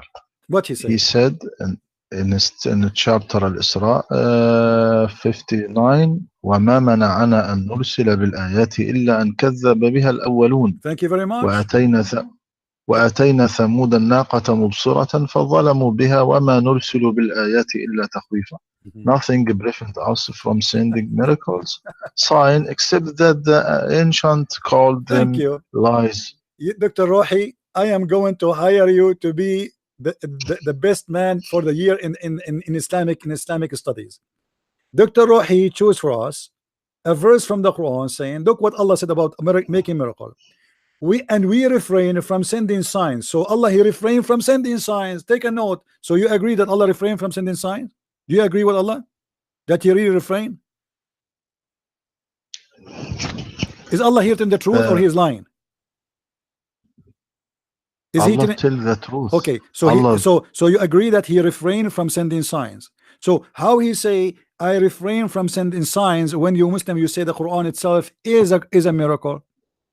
By saying I refrain from sending sign, he made a miracle. The same phrase, it is saying he refrained from making miracles, he is making a miracle. How crazy that is. It's like saying I refrain from cooking when I am cooking live on camera. It's like saying I refrain from drinking when I am drinking. It's like saying I refrain from smoking when I am smoking. So how Allah he say I refrain from making miracle when supposedly the Quran itself is a miracle? That is additional proof that the Quran is nothing and never was a miracle, and it's not a miracle, and the Arab always make fun of it. And now here the other lie. We refrain from sending miracles. Why? Because former generation, they did not believe in them. This is a lie. All the Christians believe in the miracles of Jesus. Most of the Jews converted to Christianity and they believe in the miracles of Jesus and all the prophets. So where is the ones who they are, and what this have to do with sending miracles? There's many people until now don't believe in Jesus, but yet he did miracles. There's many people don't believe in Moses, but yet he did miracles. Since when that God he will strike? Look like your God is a French guy in France. He have a strike every 2 days about going to the train station. Why? Because you don't believe in my miracle. This is not an answer of God, because simply he have no miracles and he have to make an excuse why he is not making miracles. People waiting for Muhammad to do one. So what he say? Oh my God, he refrained because you don't believe in it anyway. Well, let me tell you something, Dr. Rohi. I am a prophet, Christian prince, and the God who sent me to you, if you ask me to do miracle, I will say to you he's refrained because the Muslim don't believe in it. How silly. What do you say? No. What I say? I say there is no connection between miracles and the prophecy, because the prophet is sent by God to guide the people. So what's the connection between the prophecy? There's a connection. There's a connection. There's a connection. No, hold on. The sea. Hold on. Dr. Rohi, look like your PhD is not helping you. Isn't it Allah who asked? Isn't it Allah who asked the Jews? Isn't it Allah who asked the Jews not to believe in anything unless a prophet he make a sacrifice, and then Allah he send the fire to eat it? No. What do you mean no? Now listen. What do you mean no? No. You see, I want you to get me busted. What do you mean no? Please listen to me. No, I'm listening. What do you mean no? I want you to get me busted. I want to know what is the name of the teacher who gave you PhD, because obviously your school, the Azhar University, have nothing to do with knowledge. الذين قالوا إن الله عاهد إلينا ألا نؤمن لرسول حتى يأتينا بقربان تأكله النار قل قد جاءكم رسل من قبل بالبينات. Why you are saying to me no? Chapter 3 verse number 183. They are asking him, saying to him, Allah said to us, we will never believe in any messenger unless he sent to us down a fire to eat a sacrifice we present to him. And if he do, he is a prophet. Do you see it? Why you are saying to me no? They said Allah took our promise. So Allah took what? Our promise. There's a covenant between Allah and those people not to believe in any messenger unless he showed us a sacrifice consumed by the fire from heaven. Say, there come to you messengers before me with the clear signs, and even with that you ask for. Then why you slay them if you speak the truth? So here I go. You said it's not required for a prophet to have a miracle, but your God, he made a covenant with the people, saying don't believe in anyone, otherwise he might be a liar, unless he make a sacrifice, and then I send the fire from the sky and is going to eat it. And this is what happened with the children of Adam. Is that correct? Cain and Abel. Do you remember? Yes. Okay. And this What's is the happened ayah again. said? And this again happened with who? This is again happened with who? Happened again with Abraham. Is that correct? No, no. What do you mean no, no? Look at Didn't this. Allah he send the Look. fire and ate the ram? No. What do you mean no? Look Do you want what to show it to the you? Quran, What do you the mean Holy, no? what the Holy What do you Quran mean said. no? What the Holy Dr. Rohi, Quran said. don't drive me crazy. When you say to me no, you are forcing me to show everybody that you are not in the truth. Did Allah send a fire to eat the ram, which is Allah himself he provide to Abraham? Yes or no? Is the Quran said this? What are you talking about? So you are saying that this is not true? Yes. Okay, hold on. Yes. Okay, hold on.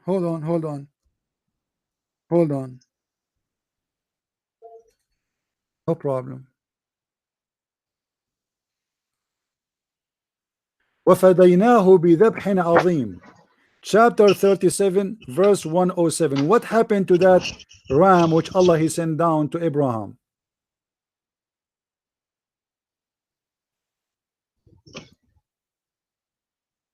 بذبح عظيم. Where the fire? Where the fire that you said the fire? So you have no idea about where the fire is coming from. You never heard of this before. Let me No. read the ayah. Make it clear. I want you to say, I never heard of a fire came down from the sky and ate the sacrifice of Allah. I want you to say that. Say it. Yes. You never heard that before. I want to read the ayah. الذين قالوا إن الله عهد إلينا ألا نؤمن لرسول حتى يأتينا بقربان تأكله النار. قل قد جاءكم رسل من قبلي بالبينات وبالذي قلتم فلما قتلتموهم إن كنتم صادقين. Look at this ayah. الذين قالوا إن الله عهد إلينا ألا نؤمن لرسول حتى يأتينا بقربان تأكله النار. They said this. Now look at. I want to translate the ayah. لحظة. Don't worry about translation. People they can read. I have it in the screen. I have it in the screen. People they can read it. So I don't see what okay. you... Well, Allah took our promise not to believe in the messenger unless he showed us a sacrifice consumed by the fire from the heaven. Say, there come to you messengers before me with the clear signs, and even with what you ask for. Why did you slay them if you speak the truth? Okay. Now what? Those are they said who said surely Allah has enjoined us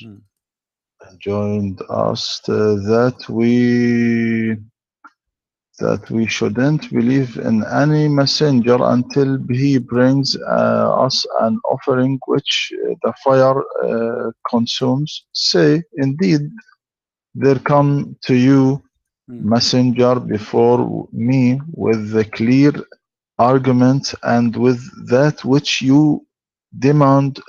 Why then did you kill them if you are truthful? It is translate Shakir. So the translate or the Quran, what he said, قل قد جاءكم رسل من قبلي بالبينات وبالذي قلتم not return to قربان بالذي قلتم يعني الذي طلبتموه كل ما طلبتموه miracles, كل الذي طلبوه من قبل. miracles, yeah. Yes, Okay. not return to قربان no, الذي تأكل قلتم, أمه. my friend, الذي قلتم, they are saying الذي قلتم قديما. what they said, no, what they said here, no, what they said here, they said we have a covenant with God that we will not accept any prophet unless he give a sacrifice and he send the fire consumed by him from heaven. This is what they said. He's not talking about something they said 10 centuries ago. This is what they are asking for. If you are a prophet, okay, don't do miracles, make a sacrifice. Allah, he made a covenant between us and him that we will not accept anyone to call himself a prophet because he might be a liar unless he make a sacrifice, and God, he send a fire to prove this is a sign from him that this is a person I choose for you to be a prophet. Just do it. This is not a miracle. You see, they are even asking him a miracle. They are asking him to give a sign which Allah he required himself. So Allah now he is agreeing that this is the sign he told them. He didn't say I didn't say that to you. He didn't say this is a lie. I never said that. Or what he said, yes, I did that, but well, if this is the case what you want, how come you did not believe in the previous ones? And who are they, the one who did not believe in? And who is the one they slay?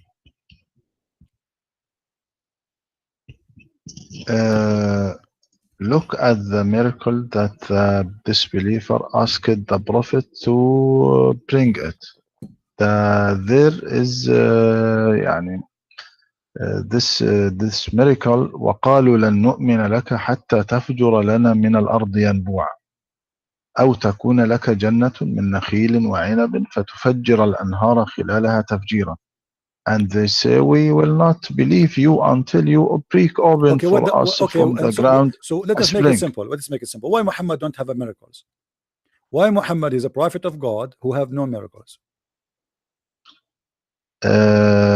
Muhammad not have a miracle because now look, when Moses were split the sea and changed the stick into snake or change his hand to white color يعني إلى آخره. And look at Jesus miracle like as a cure to the sick or ill. I ask him now where that miracle went now. It exists. Did you see it those miracle now? Hold on. No one saw those miracle. No. First of all, no one. My friend. Listen, you see it, you see it, you don't see it, it doesn't make any difference. We believe that he did, and there is miracles happening in the name of Jesus until now. But however, you admit and I admit that Jesus has miracles, and you admit that Muhammad has no miracles. The question is why Muhammad don't have miracles? Why all the prophets, if Jesus is a prophet, Moses is a prophet, Abraham is a prophet, everybody is a prophet, why everybody have a miracle except your prophet? Why? What the problem? Why Allah refrain only in the case of Muhammad?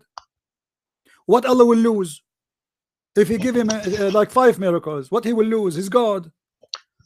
Miracle of Islam will be staying and remain in the world everlasting. Miracle of Islam was the book. This miracle, friend, this anyone can see it. Your prophet, he said, the best miracle of my friend, this is not true. This is not true. This is not a miracle. This is not a miracle. This is not miracle. Buddhism is still exist and will stay exist. Christianity is still exist.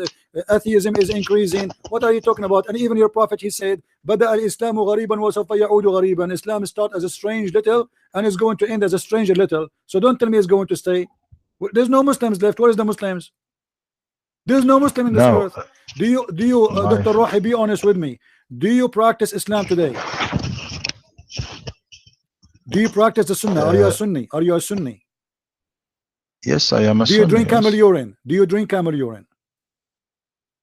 No, why you don't drink camel urine? This is Sunnah. You're a prophet. When somebody convert to Islam, he ordered him to go and to drink the camel milk and the camel urine. Yes, I can show you the hadith. So you are not a Muslim, and you are not happy about what your prophet teaching, and you don't want to practice Islam. Your prophet, he used to clean his bum with 3 rocks. Do you do that? No, Your no. prophet, your prophet used to shower in a water have dead dogs. Do you do that? Did your Uh, prophet shower in bi'ri bidaa? Look, please, my friend, My friend, I'm as asking to you, drink do you milk do you and do do you do do you do what your prophet do? You don't. You are not a Muslim. A Muslim is someone who followed the prophet by Sunnah and the Quran, and you are not going to follow any of them. It was said, "Oh Allah now, Messenger, shall we use the water of bid'ah, which to perform ablution, while it is a well which menstruation, rags, flesh of dogs, and garbage thrown in it?" The prophet, he said, "Indeed, water is pure; nothing make it impure." Do you do that? Are you willing to do what your prophet did? no, you must understand, my friend. As to drink milk and urine as a medicine, there is a What rule medicine? saying Where it says when it's a medicine? Wait. um, Where your prophet, he said this is a medicine? he, the prophet in the Yeah. hadith, It says he did it as a uh, medicine. This is as a medicine. no, Okay, let me yes, ask you, do you أنه أناسا Muslims, if I go right جاءوا إلى now, okay, المدينة. I will go with you. If I go right now in Egypt and you are an Egyptian, if I go to Egypt, do you Muslims sell medicine? It's called camel urine in your pharmacy. No, it is not. It is not. Why? Why you don't do that? No. You just said it's a medicine. Listen to me to explain, and you don't take me a chance to explain, to talk. Go ahead. As to drink milk and urine, there is a rule saying, when the work of man ends, the work of God begins. I mean, in the past, the dangerous diseases were healed by a simple things. Why? Because God completes where the man ends. For example, these days, all birth of the virgin girls is very difficult, and it is done by cesarean birth. But in the past days, the things were either because God completes where man ends. Serious diseases were curing by easy things. In the past, there is not pharmacy to buy medicine from it. So using the urine as a medicine is a known things at all people. Or for example, Ibn Sina in his famous book, which called Al-Qanun fi Tibb, Law in Medicine, he said the useful urine is camel's urine, and he spoke a lot about urine in his book. And sure, you know, this book were teaching in all Europe's university. Also Hindus Is Ibn in the Sina, past were using was Ibn urine. Sina a Muslim? Yes, So he was do he was you a do? chased and tortured. All the scholars, Muslims, are proud about them. They've been chased and tortured, and they've been killed and accused to be kuffar.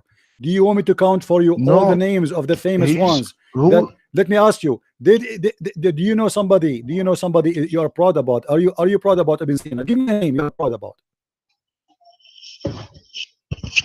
all Muslims abroad They in are not Muslims. You Ibn Sina. Muslims accuse them to be kuffar, and we can show you the reference for all of them, including Ibn Khaldun, Ibn Sina, Al-Razi, all the names. You make a big title about them, but now, because now supposedly the West speak about them, but before you chase them, you want to kill them, and you killed many of them. We don't want to play the game. It is Let another. us focus on your prophet. Ibn Sina is not your prophet, is he? No, It is you're a another prophet. topic. You're a prophet, my friend. You're a prophet. One day, a man, he came to him and he said to him, my brother, his belly is hurting him. You're a prophet. He said to him, go and tell him to drink honey. The guy, he come again and he told him he is getting worse. The prophet said to him, go and drink honey. Let me ask you a question. The story is in the front of our eyes. A person, he came to you and he said to you, my brother, not even him, his stomach is hurting him. How in the world, Muhammad, he said to the man, drink honey? How he knew that the honey is a solution? Was that inspiration from Allah, or it was that, or was his guessing?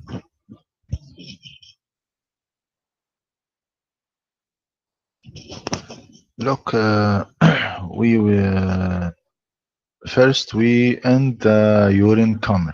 This is the same. We're talking Then about we medicine. No, we did not change. Don't worry. We will go back to the urine. We are talking about how Muhammad, he knew that this is a medicine. So when Muhammad, he said to a man, drink urine or drink honey, is that inspiration from God, or this is his own guessing? I want a clear answer. Yes, Prophet Muhammad didn't say to every sick, go and This is not the drink question, Dr. camel's Rohi. urine. This is not the question. That is not the question. The question is, when your prophet, he said to a person, go drink honey or go drink camel urine, is that his own guessing that this is a solution, or this was inspiration from God?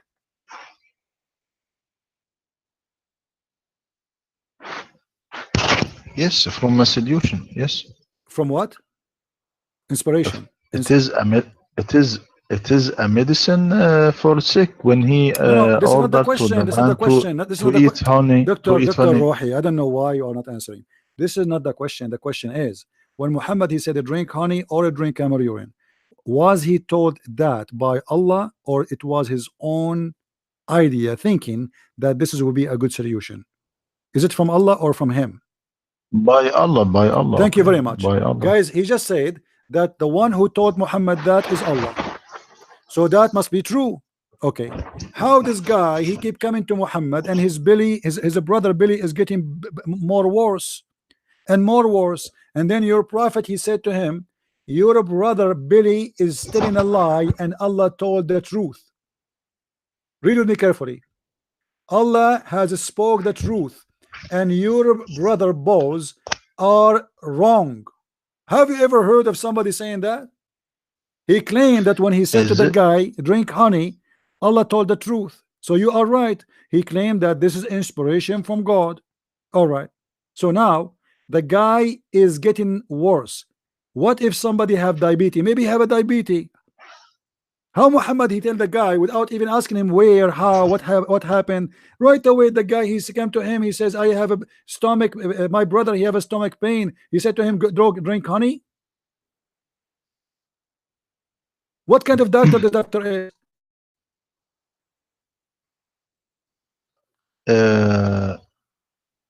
As the honey and honey, is this come in the Quran that he said the man to the man go and drink this is the honey? hadith. This is in the hadith. This is Sahih Muslim, hadith number 2217. You know, but it's the same, my friend. Like as an example, in the Quran, you say that your God Allah is a Lord. How Allah in the Quran, he makes such a mistake? The Quran claim that the bees, they eat the fruits. Is that true?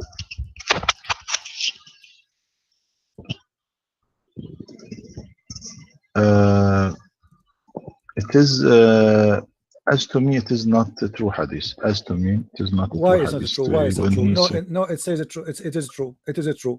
You are just, you know, sorry. I don't wanna say a word will upset you, but this is true. Look with me in the Quran what it says. That Allah, he said to the Quran in chapter 16. If you go to chapter 16, it says, chapter 16, verse number 69. Allah, he said to the bees, go and eat from the fruits. Do the bees eat from the fruits?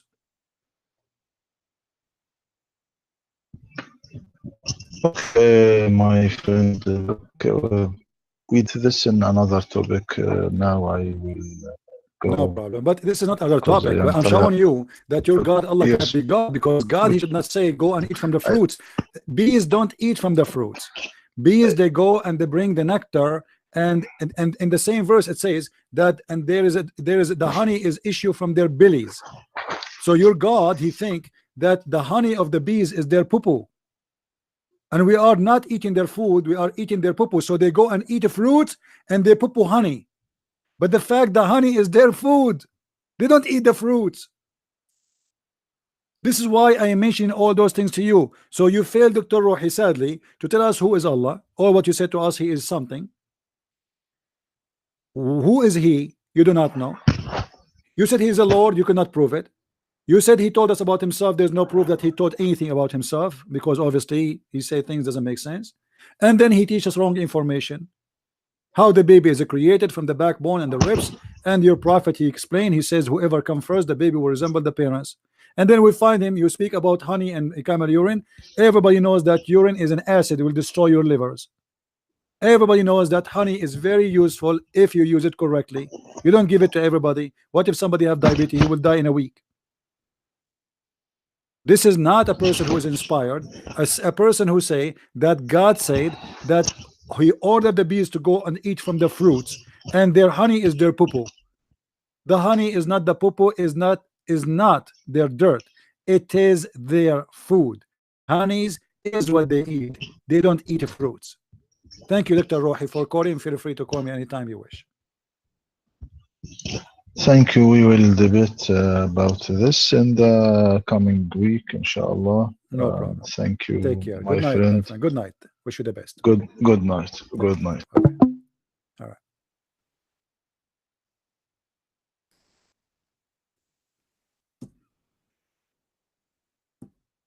Oh boy. After how long we are talking? For how long we are talking now? Almost an hour and 45 minutes. Is it? Anyone get the answer what Allah is? Nothing. After all of this, what we learn? Nothing. Who is Allah? We came with zero, we left with zero.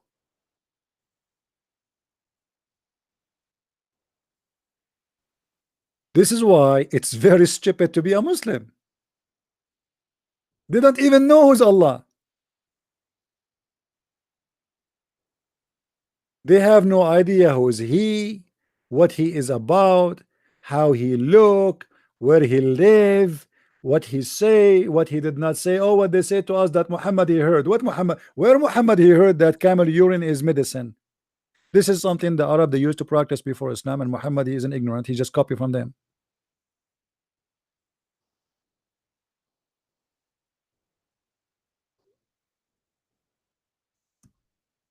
If this is the guy who have a PhD, what about the guy who have high school?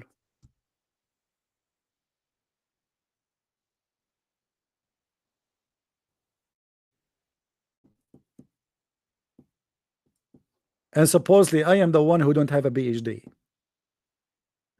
Do you think, guys, I deserve to have a PhD?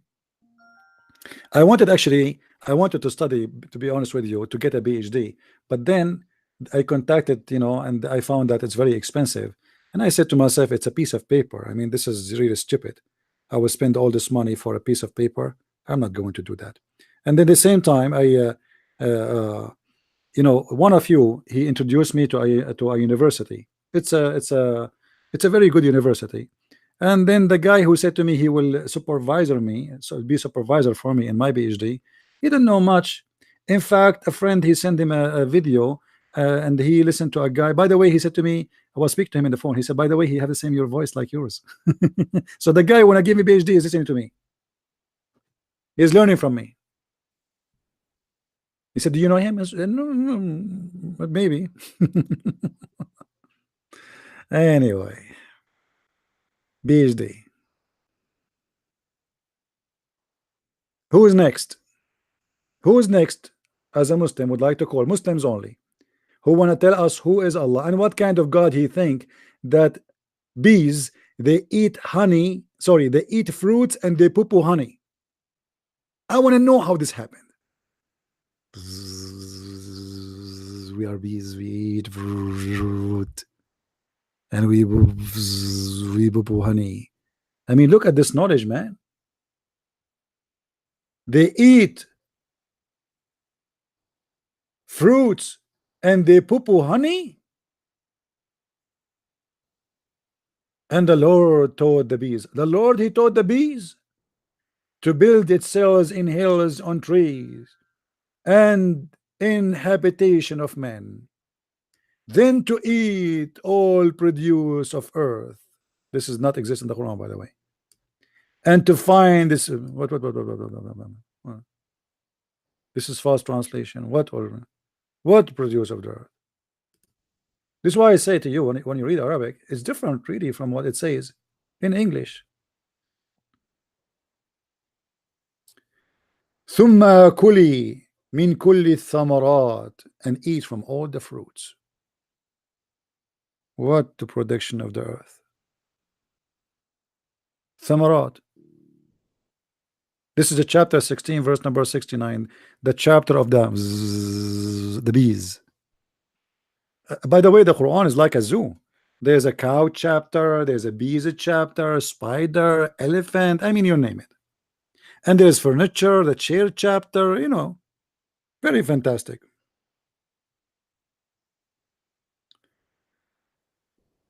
Any Abdul? Who is Abdul is going to call me so we can learn a little bit about Allah. Who is Allah? Until now we got zero answer from the Abdul, sadly. Who is Mr. Abdul? He is willing to call us.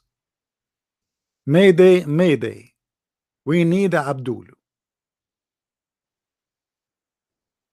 Anyone? And you know what? I challenge any Muslim, life in front of you, to choose for me any chapter in the Quran, and he challenged me to show him a mistake which is stupid in that chapter. Who want to make the challenge? Anyone? You choose any chapter you wish, from the first page to the last page. Anyone?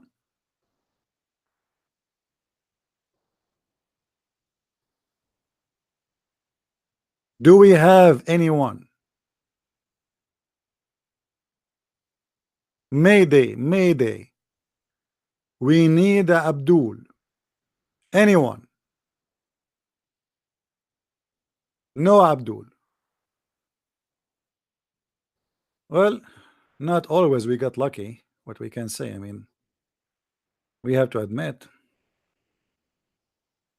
sometimes we have to wait here for hours in order to get Abdul. You know, sometimes we can get the Abdul easy, sometimes we cannot get the Abdul easy.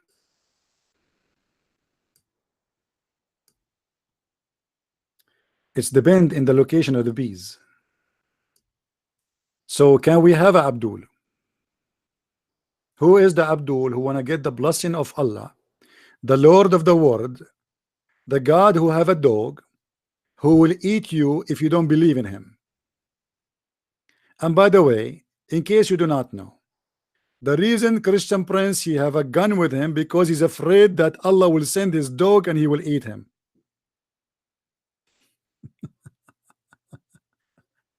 Allah has a dog. And the guy he said, I'm not going to believe in the Lord of the Star, so Allah he sent his dog and he ate him. Why Allah he don't send his dog to eat me and eat you?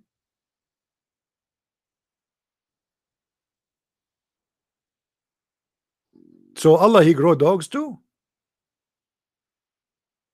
Yeah, dogs are najis, they are filthy, dirty in Islam. But suddenly Allah have a dog, obviously. And Muhammad, you see, Muhammad he try always to terrify the Muslims. You remember in the Quran where Muhammad he said that Allah will insert in the anus of the one who don't believe in him, he will insert in his anus a huge chain. Who remember where we can find that? Who remember? Let us see who of you is still young and who of you is still getting older. Anyone remember? This is the point of those things, to make you believe, to force you to believe. He scare you.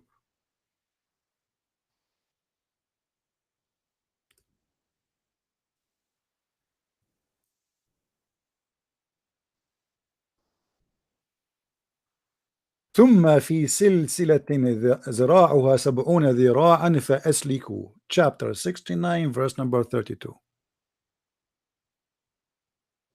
So unbelievable. If you don't believe in Allah, brother, a brother and sister, I warn you and I tell you, if you don't believe in Allah, Allah is going to insert a huge thing in your anus. And in Pakistan, we have a lot of thing ready for you. He will do 69 for you. The chapter name, it's a miracle. Even the chapter name is 69. Isn't it? This is alone is enough to prove to us that this is a miracle.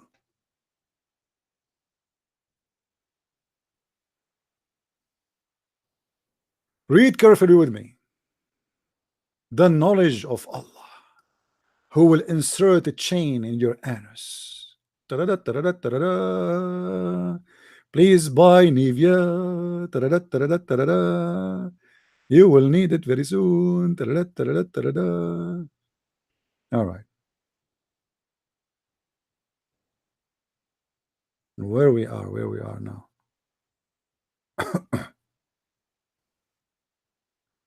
This is 69:29.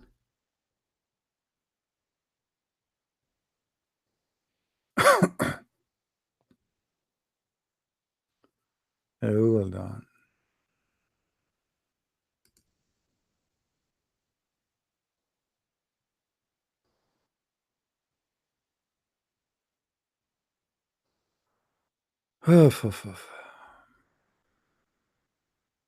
No, this is 68. I was wondering why it's coming like this.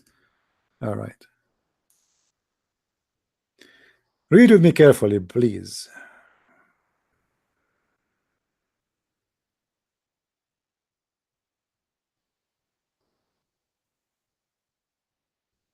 What's happening? Let us go to the main page. Hold on. Ibn Kathir.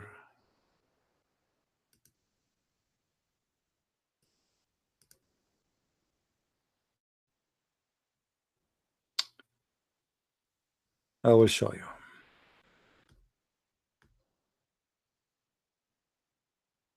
The amazing, beautiful God. His name is Allah. Okay. Here we go. After you go to the judgment day, Allah will order the angels to size you. They will size you, size him, and fetter him, and throw him in the blazing fire. But hold on, you are not done yet. And then fasten him on a chain, wherefore the length is 70 cubits.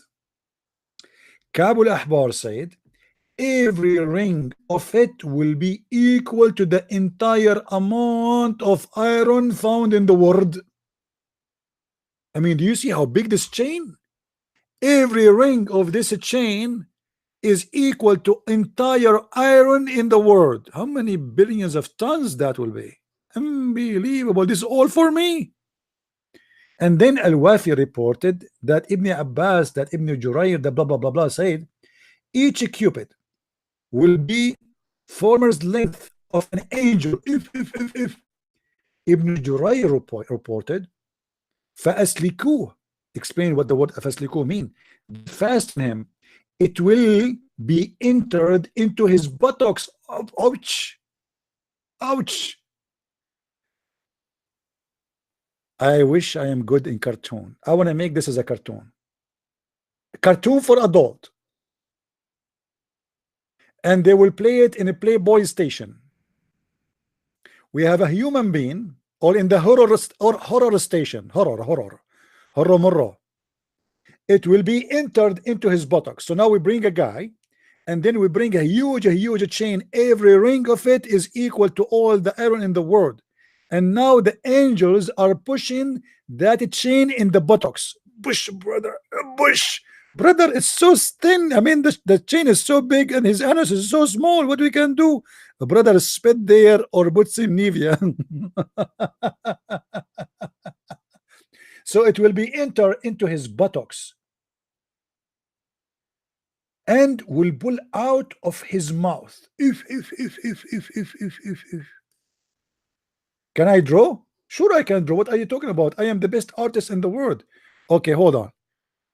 You see, you I just forgot that I am very good in drawing. Okay, this is the guy who don't believe in Allah.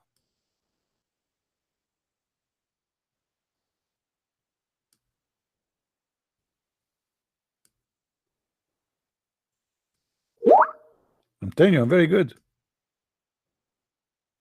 By the way, I have a copyright over this drawing. Don't try it like and sell it in the auction or etc.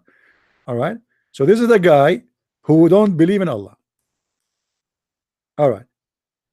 Here we have his neck. Here we have his shoulder. We will make his shoulder small so it can fit in the screen. And then this is his bum. His fat. This is his bum. All right. And those are his legs.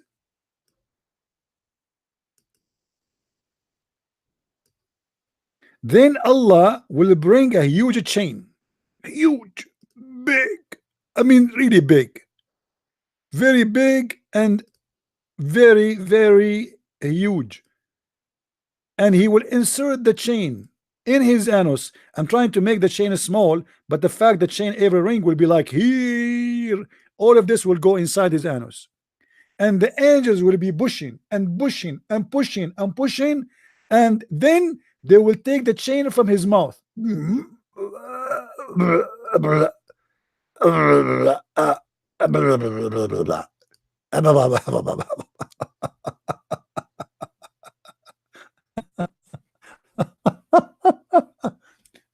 Don't forget to subscribe to my channel in case you like to learn how to draw.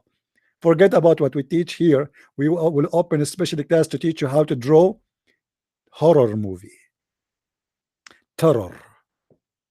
I mean, obviously, this is a good religion and this is true God. And you know, even the Muslims, they went so far in describing for us the size of the chain and the size of the rings of this chain. Look, look, look. It will be entered into his buttocks and pulled out of his mouth. Then it will be arranged on, they will be arranged in the chain, just like luctos. Ooh, barbecue, barbecue. Allah will put us like luctos, and are arranged in a stick, is being roasted. Ooh. Al-Wafi reported from Ibn Abbas that he said it will run into his behind until it's brought from his to his nostrils. Let me see my nose. So Allah will put the chain in the ass, and then he will take it out from the nose. I mean, that's so beautiful and so much imaginary. I mean, who can reject such a religion? And now you have 1 million reasons to believe in the Prophet and to say Shahada. If you are worried about your anus, you better say Shahada. If you are worried about your nostril, you have to say Shahada. If you are worried about these things getting inside you, coming outside you from your mouth, you have to say Shahada. And then they continue in the description. They say, if a drop of lead like this, like what? Like the ring of the chain, and he pointed to the skull bone, were sent from the heaven to the earth, and it is a distance of 500 years. Look, the Muslim, they knew even what the distance is between them, you know. I mean, because Muhammad, he said that. Muhammad, he told them the distance between each heaven is 500 years in the camel speed. Do we have any Abdul?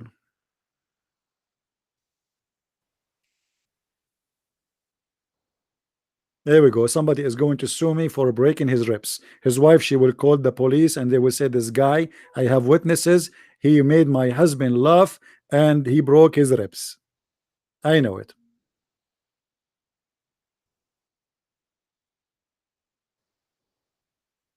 Any Abdul? Hello?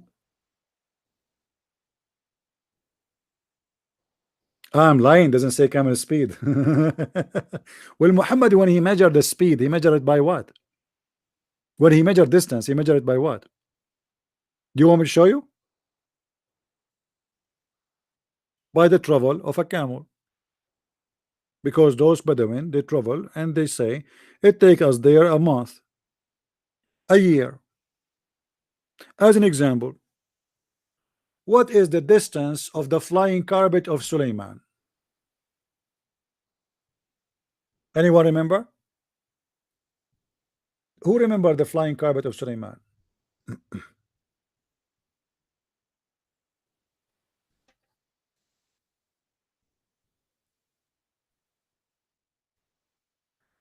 the flying carpet of Sulaiman, it goes in a distance of 1 month by morning. ولسليمان الريح عاصفة تجري بأمره إلى الأرض التي باركنا فيها. Chapter 21 verse number 82. What is the distance there it measure the distance with? It is the date of what? Of travel. The date of travel. How long it take to travel to that area? So at that time, what people they used to travel with? Either walking or camel. They are people of the desert. They don't have airplane. So if we go now in the same website to read the tafsir, chapter 21 verse number 81, let us go there.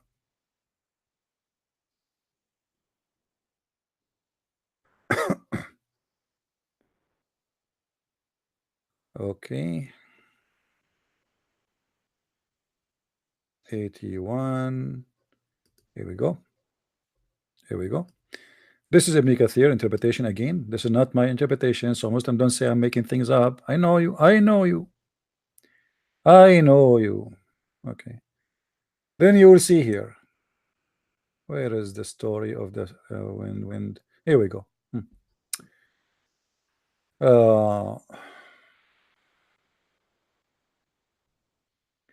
وَلِسُلَيْمَانُ الرِّيحُ عَاصِفَةً, and to Sulaiman we subjected the wind strongly. Ragging means we subjugated a strong wind to Sulaiman, running by his command toward the land which we would blessed, meaning the land which Asham, which is great Syria. And of everything we are all knower. He had a mat made of wood, which he would place all the equipment. Hold on, let me fix this thing here. You are not reading the whole thing.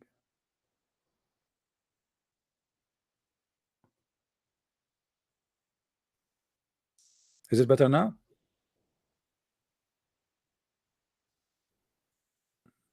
I want to be sure that you can see it. Anyway, so he had a mat made of wood, on which he would place all the equipment of his kingship, horses, camels, tents, and troops. Then he would command the wind to carry it. This is a very true story. My grandfather, he used to own the same kind of carpet, and we used to fly, all of us. We used to go every weekend to Las Vegas. We jump in the flying carpet, we put our donkeys, our the camel, all the Arabian stuff, all the Arab stuff. So was side belt, all the Arab needs. As you know, I am an Arab. So like this, what we take with us. Like we would go a trip, we take our side belt, we take C4. I mean, all sandwiches, all the sandwiches. So we take all the kingship with us, and then we jump in the top of the flying carpet, and then it take by noon time the distance of a month. Month of what? Travel by camel. So this guy, he fly to go from a place to place. By noon time he arrive. It's a distance of a month.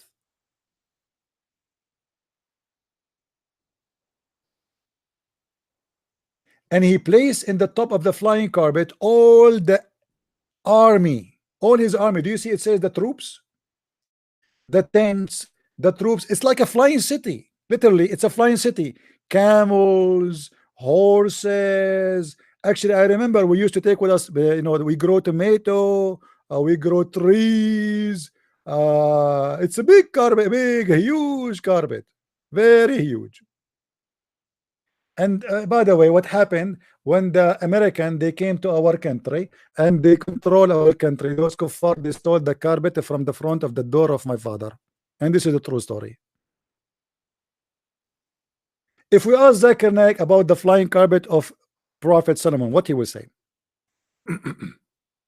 Brother Sitter, there is a person, his name is the Christian Prince, and he always make fun of the flying carpet of a Prophet Solomon.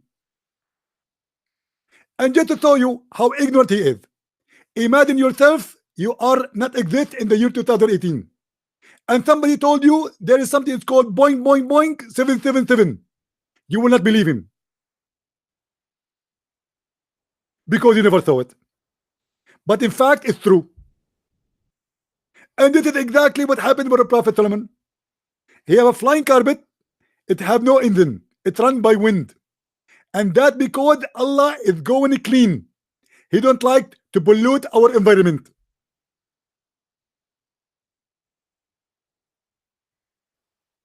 No alcohol, no fuel, nothing, brother. It's a pure clean wind. And until now, the Western, they are making energy from wind, trying to learn from Allah. Thank you very much. Are you Iraqi? What make me Iraqi? I mean, what's wrong? Every day I have a new citizenship. Sometimes I'm Iraqi, sometimes I'm Lebanese, sometimes I'm Syrian, sometimes I'm Jordanian, sometimes I'm Saudi. شنو هذا عيني. Oh, anyway. So horses, camels, tents, troops, and then he would command the wind to carry it. I love that. Guys, do you know how much money I spent in my last trip? A lot of money. If I have the command of the wind and I can fly in a flying carpet, that will be interesting. That will be so nice. No security check, no passport expired. You land wherever you want, especially because I'm an Arab. Everybody welcome me. The second you say you are an Arab, nobody even asks you questions. Not in the airport. Like in the airport, nobody asks you to take off your shoes or take off your pant or go in the x-ray or go in a special inspection, or they will not check your bags 10 times and you will not find that everybody was playing with your bag. This has never happened to an Arab guy like me. Never. Because we are trustworthy. Very much trustworthy. Unbelievable.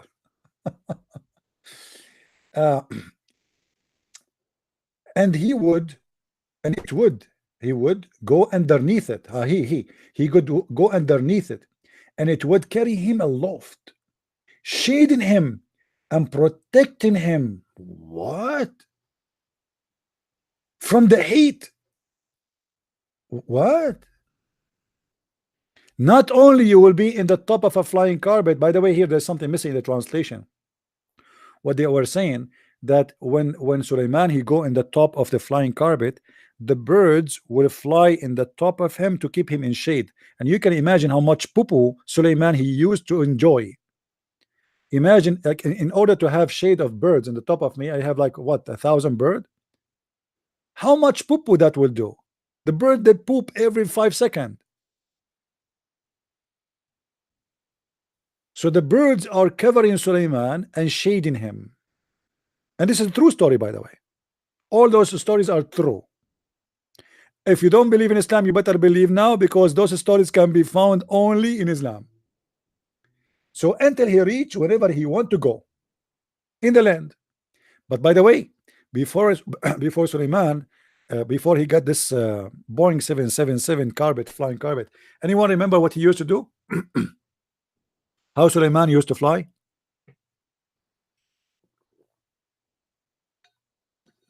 Anyone remember? Why Suleiman he got the flying carpet? Anyone remember? I'm serious. Why he got it?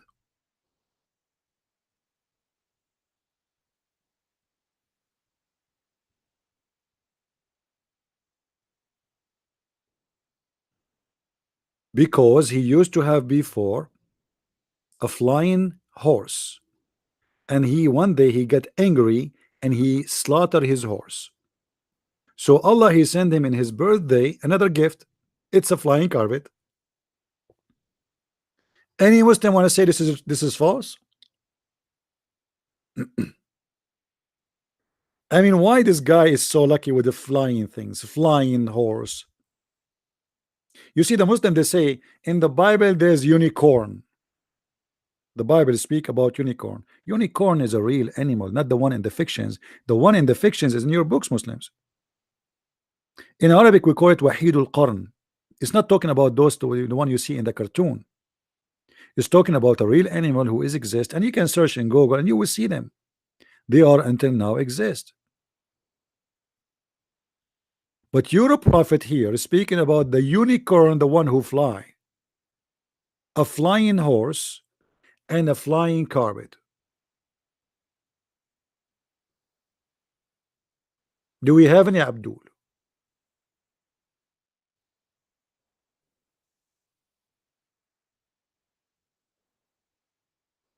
All those stories, Muhammad, he got them from the stupid stories of the Jews, the legend of the Jews. As simple as that, and he believed in them. If I ask you to be the godfather of my son, you will come to Germany. My friend Emmanuel, I will be honored to do so. But to be honest with you, I'm a poor man. I cannot afford really to travel a lot. I don't live in Germany.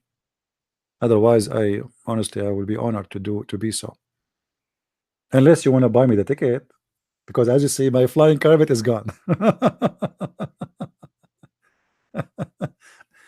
The flying carpet which I use, the American they stole it, the kuffar.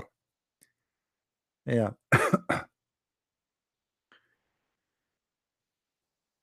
Do we have any Muslim?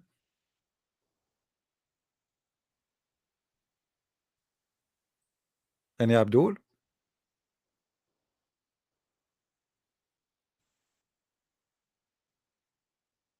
No Muslims, that's it. Are we out of them?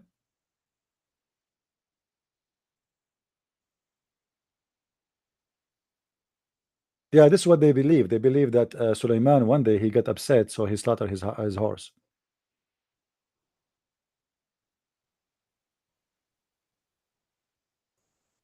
No, I do not forget the minister of irrigation. You guys, do you know who is the minister of irrigation in Islam?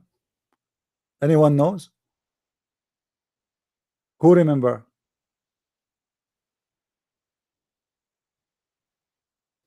Let me show you. The minister of irrigation.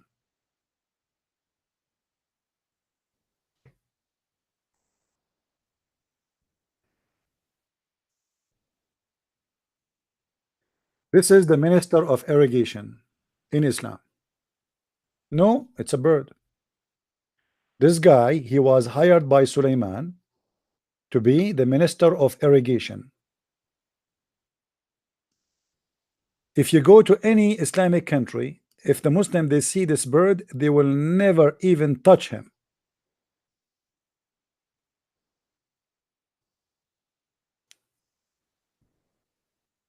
They think that this was al-Hudhud, which is the minister of irrigation for Prophet Solomon, who hired by Allah. And this guy, he went all the way, and then he found for Sulaiman the queen of Sheba, who have no hair in her legs. So he was full-time minister of irrigation, part-time womanizer, or dating business.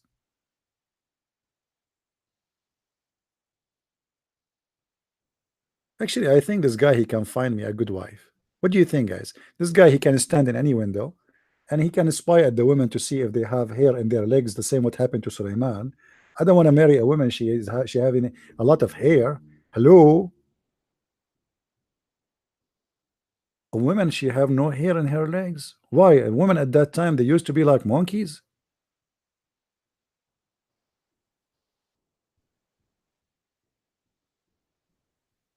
Any Abdul? Any Abdul has anything to say about what we said until now? I mean, why the Abdul they are? Why the Abdul they disappear? Where is the Abdul?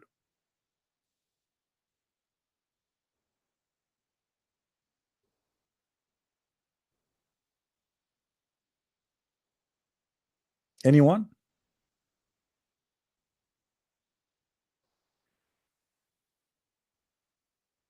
Al-Hudhud.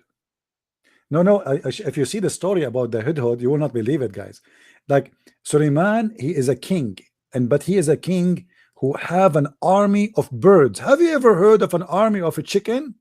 General Chicken, Brigade of Chicken, Sergeant Chicken, Sergeant Rooster. Okay.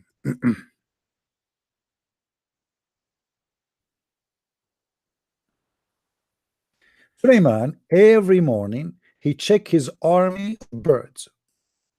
And remember, Allah, he taught him the language of birds. Allah taught him what? The language of birds, not Chinese. No, no, no. The language of birds. All birds, this look like all birds speak one language, not like us, sadly.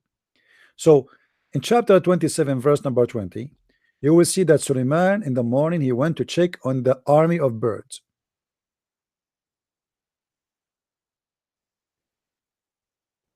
He took a muster of birds and he said, Why? Why is it I see not the hobo? Hobo? What a horrible news. Prophet Suleiman is a checking his army of birds and he did not find, he found one bird is missing. How dare you? And then Suleiman he got angry and he said, I will certainly punish him with severe penalty or execute him. I mean, this is normal. He's a king. Imagine you are a bird in the army of the king, and now you are absent without giving excuse. So what do you think that will happen?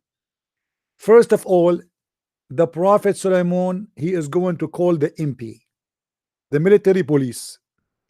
And brother Fitter, when the Prophet Solomon he thick in the bird and he found one of the bird is missing. Some of you might wonder why he was so upset. Because the Prophet Solomon is very what? Organized. He don't like to have a lousy army. Everybody have to wake up or 4 a.m. in the morning. Everybody have to do ablution and start prayer for Allah. And then we do the attack at the neighbors and we steal their women. So Prophet Solomon at that day, he was preparing himself to attack the neighbor. So they can kill the men and steal the women as all Muslims. And because this bird was missing and his job is irrigation. So now who is going to irrigate the birds? They will get thirsty. So the Prophet Solomon, he said, if you don't give me a good execute, I'm going to slaughter him. Thank you very much. You will execute this guy because he is absent? I mean, look how strict this army. I am a king of the ring, and I found a bird is missing, and now I am angry. I will execute him. Please, king, have mercy on him. He is the minister of irrigation. People will get thirsty if you kill him. I don't care. Everybody have to follow my order. What? That's really serious. And then the hoop, he came back and he told him, king, let me tell you what happened.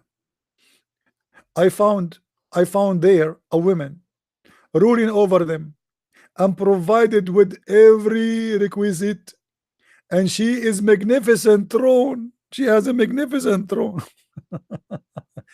So this guy, he was working for the CIA at that time, the bird. So he fly like, don't you see they use satellite? Today they have satellite to spy at each other, right? Suleiman at that time he used this bird to spy too. Any Abdul? I mean, how in the world you people are not converting to Islam yet? Don't you have enough? No, but you know the funny, you see the funny thing about Islam, stupidity is amazing. You see here, it says that Allah he taught him the language of the birds, but then just a few verses before you will see that Suleiman he was listening to the ant. We forgot to talk about the ant, guys, in the Middle East, and this is a true story. Let me show you. And before Solomon were marched his host of jinn and men and birds. So his army is what? His army is a tree army. Army of genie, army of a human, army of birds. Yes, army of birds. And they were kept in order and ranks, so they are going in line like you see in the cartoon. Like they are walking like in line, ranks. Unbelievable, unbelievable. Army of jinn, army of men, army of birds, and all of them, they are walking in ranks. They are marching. And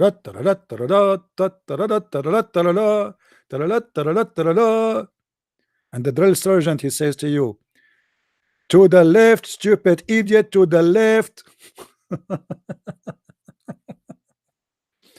And then at the length, when they come to the lowly valley of the ant, lowly valley of the ants. There's a valley for the ants in the Middle East. You see, guys, in the Middle East, we have it from everything. We have valley of the cockroaches, we have valley of bees, we have valley of ants, we have a valley of Hillary Clinton, we have from all kinds of insect. Any insect you went, we can find you a valley for it. So we have a valley, it's called the valley of ants. Anyone knows why we call it the valley of the ants? Anyone knows why? Silicon Valley. Because only in the Middle East, in that valley, ants live. Yes. I mean, at that time. And then after that, there were ants, because the liberals, they took over Europe and America. So the ants immigrated from everywhere. And now you can find them everywhere. And actually, me myself, as an immigrant, I fly to America in the top of one of those ants, to be honest with you. True story. So the valley of the ants, one of the ants said, I mean, look at this, guys. Look at the details. Look at this amazing details. How many ants is in the colony? A billion? A million? Allah is very, very much into details. One of the ants, do you see the word one? One of the ants said, "Oh ye ants, get into your habitations, lest Suleiman and his host crush you under their foot without knowing it." If.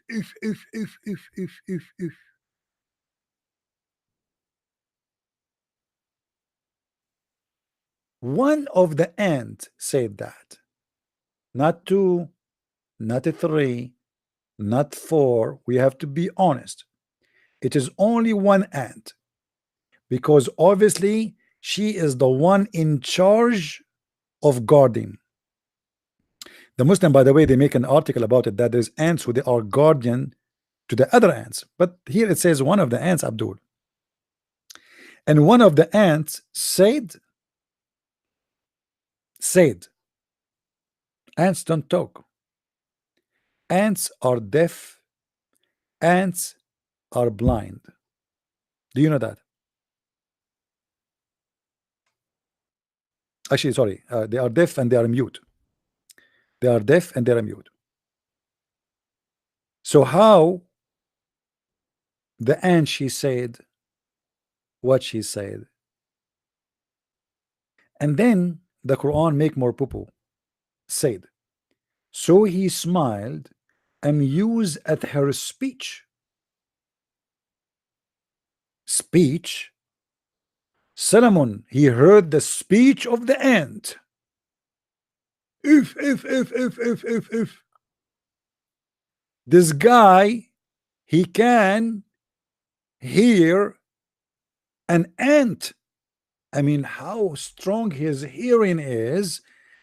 But ants don't talk. You see, for sure, ants talk. I mean, all creatures, they communicate. We can call it talk, but they don't really talk.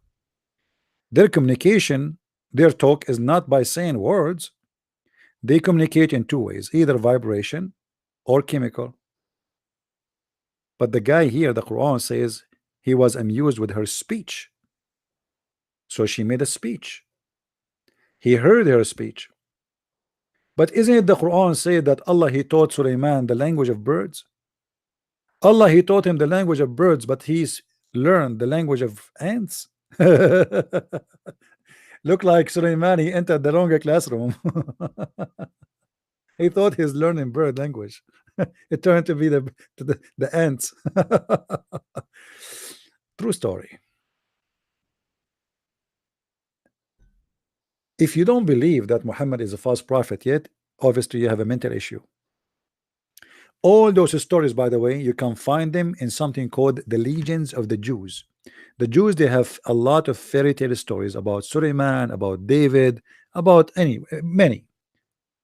And they used to tell those stories to their kids.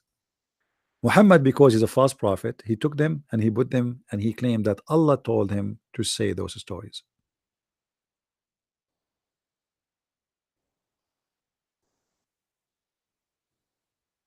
No, you can actually. It's for free because the Legion of the Jews translated by a guy, I forgot his name.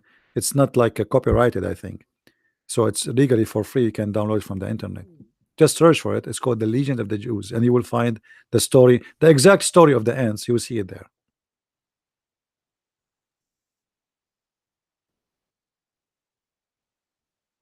Any Abdul? Guys, don't forget to subscribe to our channel. And for those who they really care for what we do, we appreciate your support. I noticed that very few of you is really caring for helping us on what we do. Always your support is needed. Look like we need to speak about it in order to people to help us. I don't like to talk about it, but we will see. Any Abdul left? Yeah, for me, actually, I want an ant to contact me, but the ant should be first you have to be single, okay, and she have to be beautiful in the age of Khadija. She's like 25 years older than me, very rich, and she liked to marry a guy, his name is Muhammad, and the rest is easy. Any Abdul?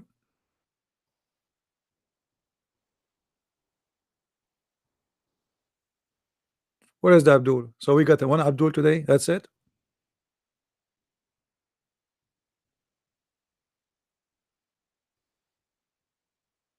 That's it. Look like we are out of them. All right, guys. Today is Saturday, so I guess many of you is going to get out. You are not like me who stay home doing his work in his computer. How many of you are getting out today? Going to a dinner outside? Listen, any one of you, he invite me for a dinner outside with you, for sure you will pay. I am willing to make Allah give you extra reward in the heaven of Allah. Nobody's going out. It is Sunday now. All of you staying home just because I is going to take me out. Unbelievable. Unbelievable. Here we go. See, all of them, they want to go sleep now. Just because he said, who want to take me out for a dinner? Unbelievable. I cannot believe it. How gracious they are. All right. Late Saturday night in Nigeria. I would like to go to Nigeria. I like to go to Africa, actually. But because I know nothing there, I don't know anyone. Come to California? Yeah, right. I will never go to California. Full of those liberals. A woman there, she will accuse me that I did hold her hair when she was 17 years old 76 years ago. Don't go to California. Don't go to California. They will accuse you of something. Don't go there. Don't do that. And they will accuse me that I throw some ice cream at somebody. I will never go. Oh boy. And I will never let Trump ask me to be a judge in the Supreme Court. I will accept to be a judge in the court of Suleiman. Better. uh, thank you, my friend in Nigeria. I will be honored to be there. Any Abdul? Here we go. All of you are inviting me. Where is the ticket? Send me a ticket and I will come. Talk is cheap. What about coming here and what about going there? But I'm going nowhere.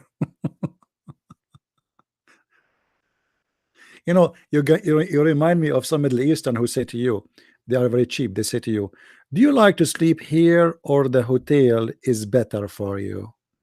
Do you like to eat in our house or in the restaurant? It's more tasty. Anyway. Any Abdul?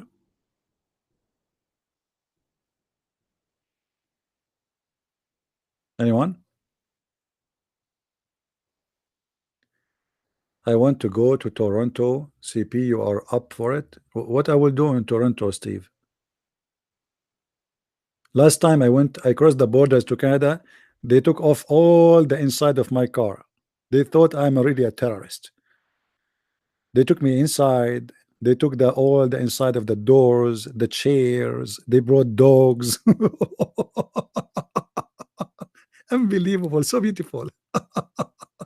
Unbelievable. It's fun to be an Arab, to be honest with you. I mean, wherever you go, they love you. They give you hugs. You are going to be a superstar in 2 seconds. Very beautiful. Yeah, you will buy me a nice dinner. You want me to buy a ticket all the way to California, and then this woman, Dr. Frankenstein, whatever his name, she accused me of something to get a dinner. Keep dreaming. What if she's there?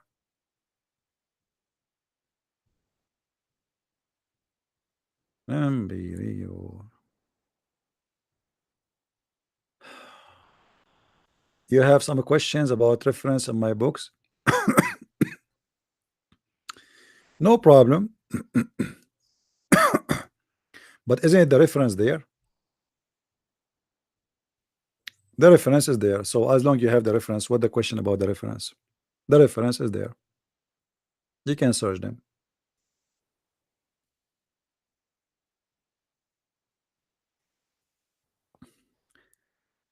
Any Abdul?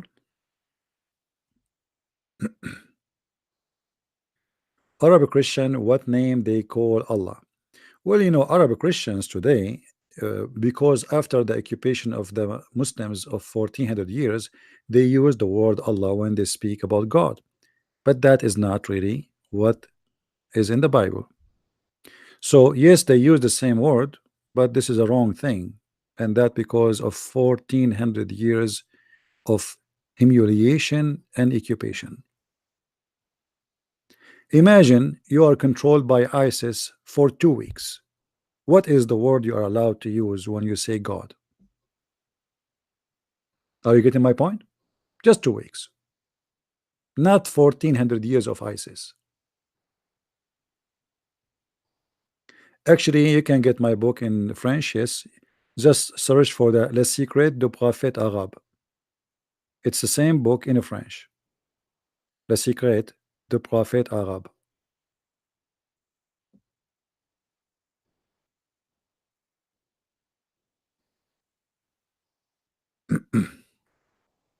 You see, the problem between us and the Muslims is not the name of the God.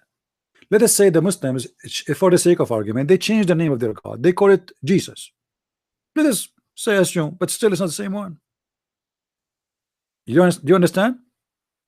Our problem with Islam is not the name. You see, in Arabic, I call Jesus, I call him Yeshua. In Hebrew, Yeshua. In Arabic, I say Masih. You say Messiah. So in some other languages, even the name change a lot, but still it's the same person, even though the name is not the same. But in Islam, the name is not really the problem. The problem is everything in this cult have nothing to do with our God. You see, God is not about a name. What Jesus says about how we recognize anything, he said From their fruits you shall know them. Do we agree? From their fruits we shall know them. Okay, what fruits have to do with the name? You can call yourself whatever you want. There's a guy, he claimed to be the Messiah. There's a guy, he is the leader of the Ahmadiyya. He claimed to be the Messiah. The Christians, they came to him, they said, okay, if you are the Messiah, here we go, we have like 50-60 people outside who they cannot walk and talk and blind and etc. Make them do what the Messiah does, if you are the Messiah. So from their fruits you shall know them. And the fruits of Islam is very stupid, very ugly, very disgusting, have nothing to do with the fruits of Jesus. Right? We are not a chicken who follows a person by look or by a shape. We recognize our Lord not by a name. Actually, if you read the whole Bible, there's no names for the Lord. When Moses asked the Lord, what I will say to my people, who are you? He told him, I am. He did not give him a name. You see, mistakenly, some Christian, they think that we have a God who have a name. There's no name, because there is no name can describe him. All the names are just a language of a human being, which is limited. There's no name can describe God. But he is known, and he came to us in person. So we are not the same as the Muslims who never know who is this God, what he is about, what he can do, what he cannot do. We know the God. He came to us in person. He lived between us, and he is right now with us.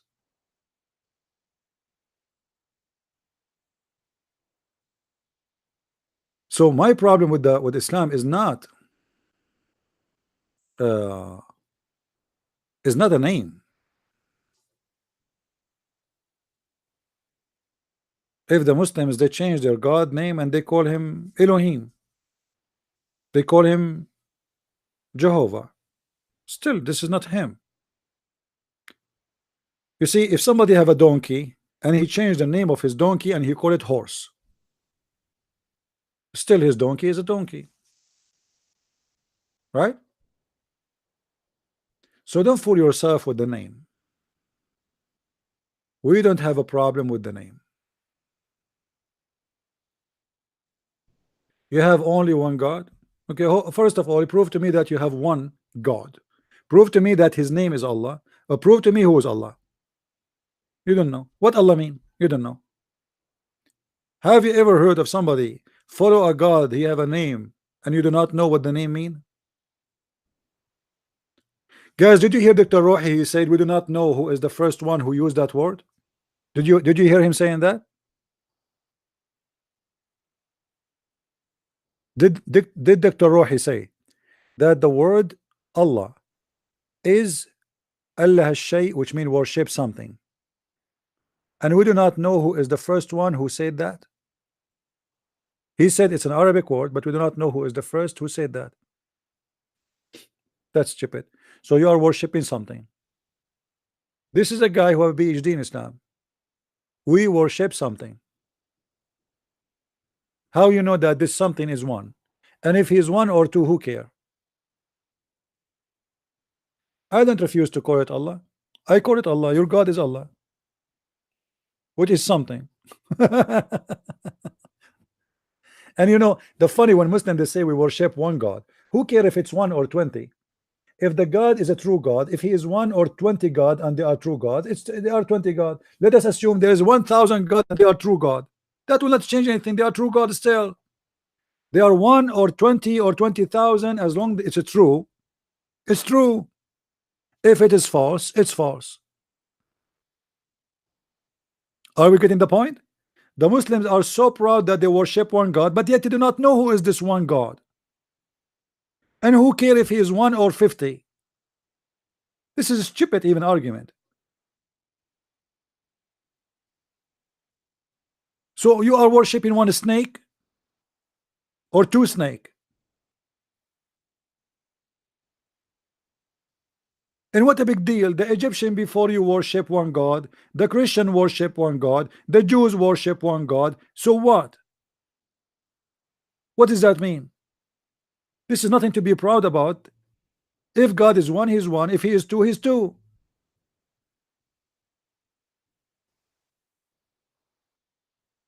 But this is how silly the argument of Muslims. They don't ask themselves how Allah he is a true God, but yet he said when Sulaiman he arrived to the lowly valley of ants. So you have one God who telling us that there is a prophet, he was speaking and he hearing the ants talking. That ants don't talk and they don't speak. They are mute. And he was amused with her speech. This is the God you are talking about, who you worship? Is that him?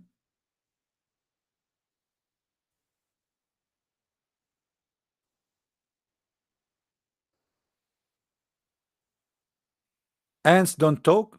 Since forever, ants don't talk. They are mute. They communicate by chemical and vibration. They make noise, but the noise is not for them to hear. The noise because of vibration. They don't talk.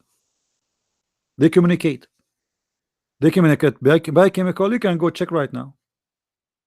That communication we can call it talk, but it's not talking. As you see here, it says he was amused with her speech.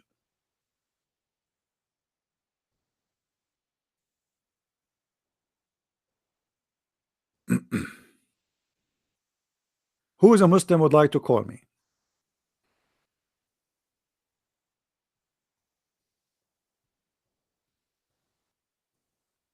Why I don't support Palestine? Because my brother, the prophet of Allah, he support Israel. Can you show me one place your God Allah in the Quran he said Palestine?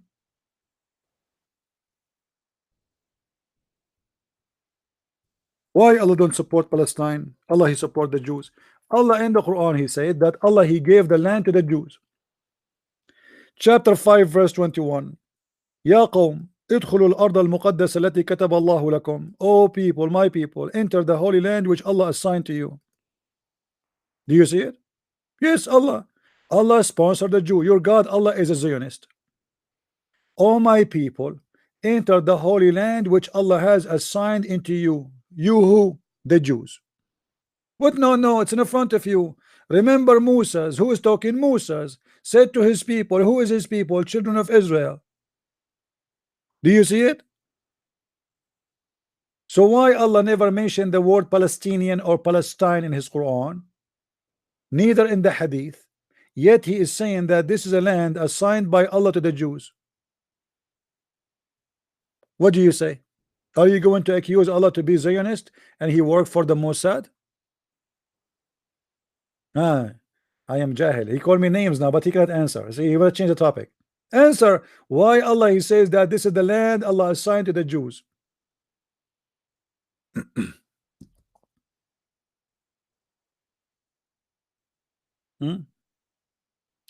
I am Faris CB, and it is my 5th time or 6th you guys block me. Who is Faris? Are you the guy who said to me the Torah is not the book of Allah? I have no time for kids.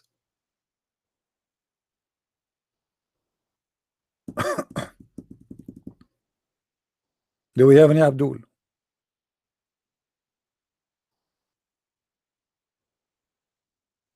What kind of God? He, you know, if you read this verse, by the way, those verses, Allah he told Moses to go and kill all the Palestinians. Do you see it? They refused to go and assault the Palestinian, but among them, Allah-fearing men, two Jews, there's two Jews, they were Mujahideen, ISIS, whom Allah bestowed his grace. They said, assault them at the proper gate. Allah is praising the Jews who want to kill the Palestinians. Do you see it? Do you see it? Allah saying that those who want to assault the Palestinians and kill them, Allah called them two whom Allah bestowed his grace on them. Do you see that? Why Allah is praising the one who want to kill the Palestinians? This is Quran. Is Allah a Jew?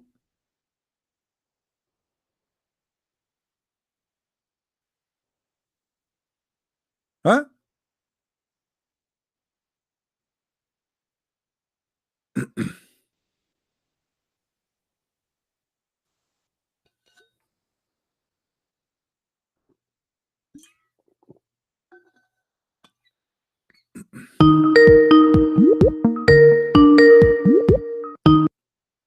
Hello. Hello, CP. Hey, my friend, how are you? Hello. Are you there? Specific verse. Can you can you say Yeah, Yaqub. I lost you. Yeah. I lost you. I Go I ahead. went to the highest authority on Islam in Egypt Okay. to ask about. I went to the website and they gave there's a number and it says toll free and you request a fatwa, and I asked them for the tafsir for this one. Funnily enough, I gave them all the details and I requested a fatwa, and they ripped me off and they never gave me a fatwa. They never gave me the proper tafsir. Like the Quran, he said, "Intaziru wa antaziru ma'akum." Intaziru. Wait. It's going to come one day. Yes, It's going to come yes, one day. You know. Anyway, I mean the verses are clear. Allah here very clear. is insulting And the if you Jews for not killing the Palestinians. He don't like them. He said they are coward. They are bad. They abandon Moses to go and do jihad against the Palestinians. He is praising two men who agreed to attack the Palestinians.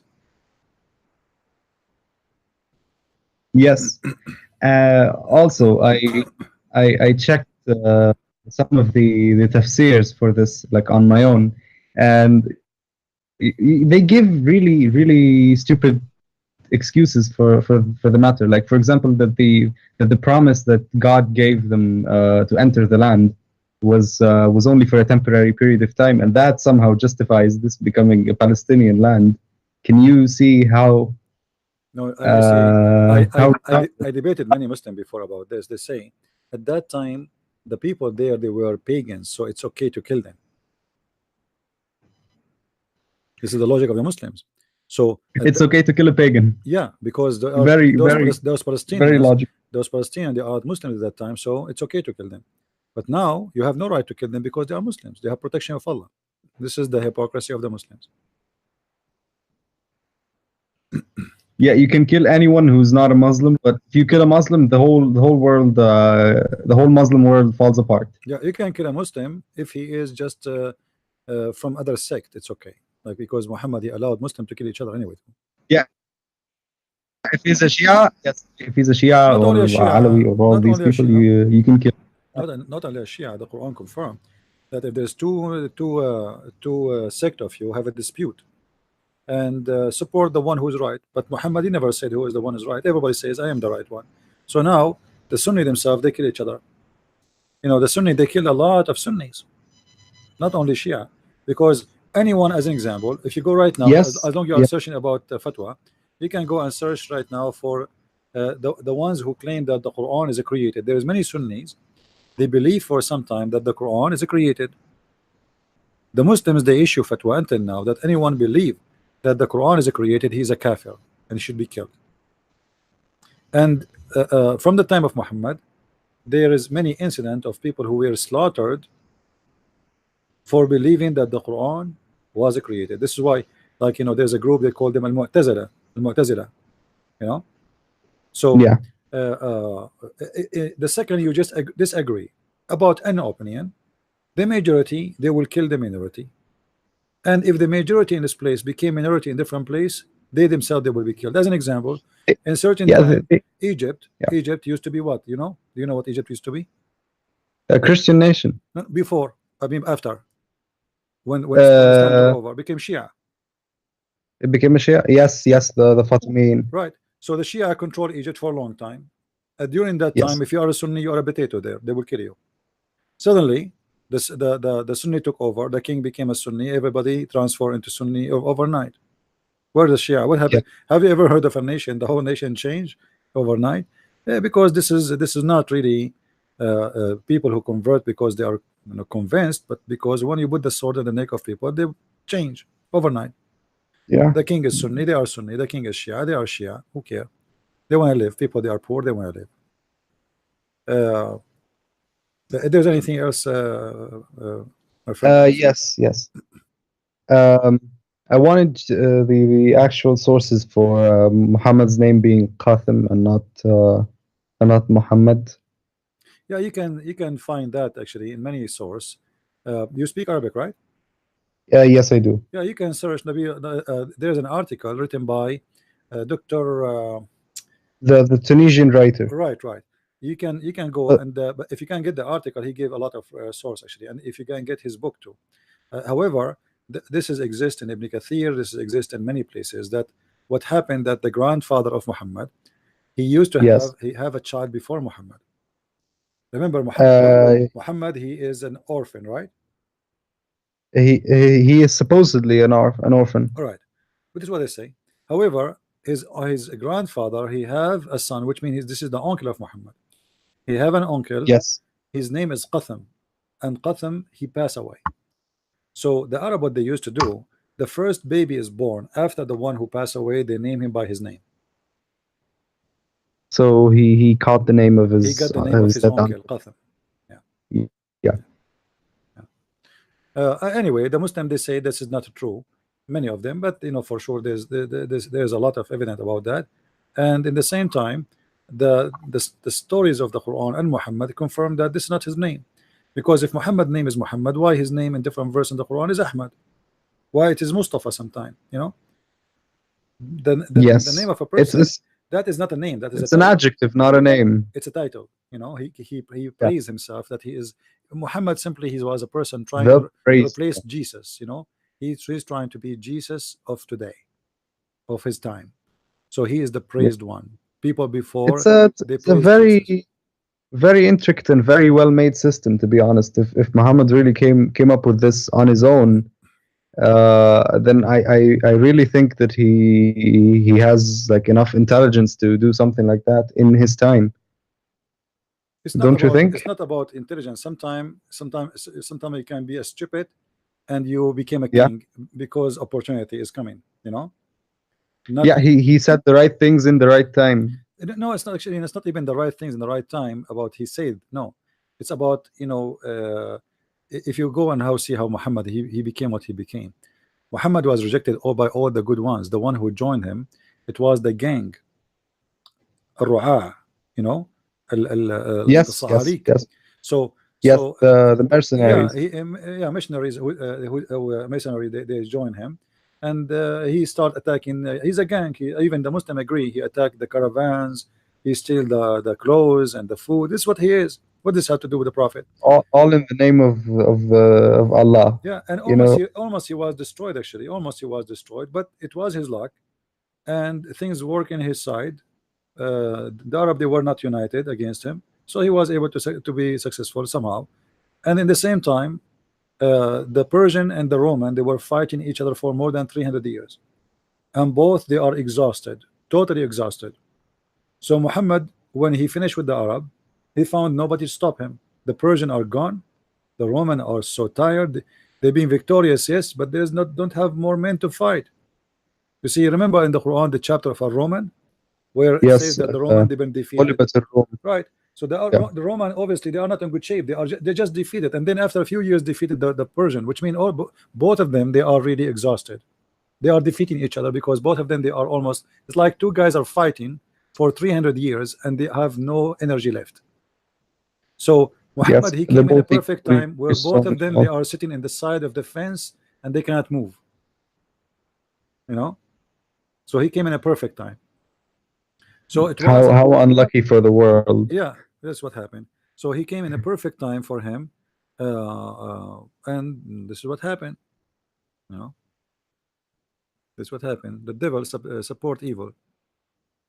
But the kingdom of Muhammad did not really live long, because you see, if you read the history, you will see that Islam is gone since the beginning of Muhammad, because after that it was hijacked by families and businesses.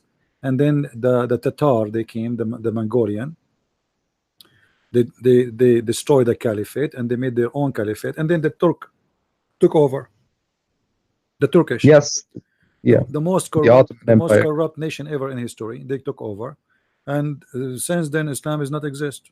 The caliphate became the Ottoman Empire. All what they came Yeah, for, having more women, more money, stealing, attacking, killing neighbors.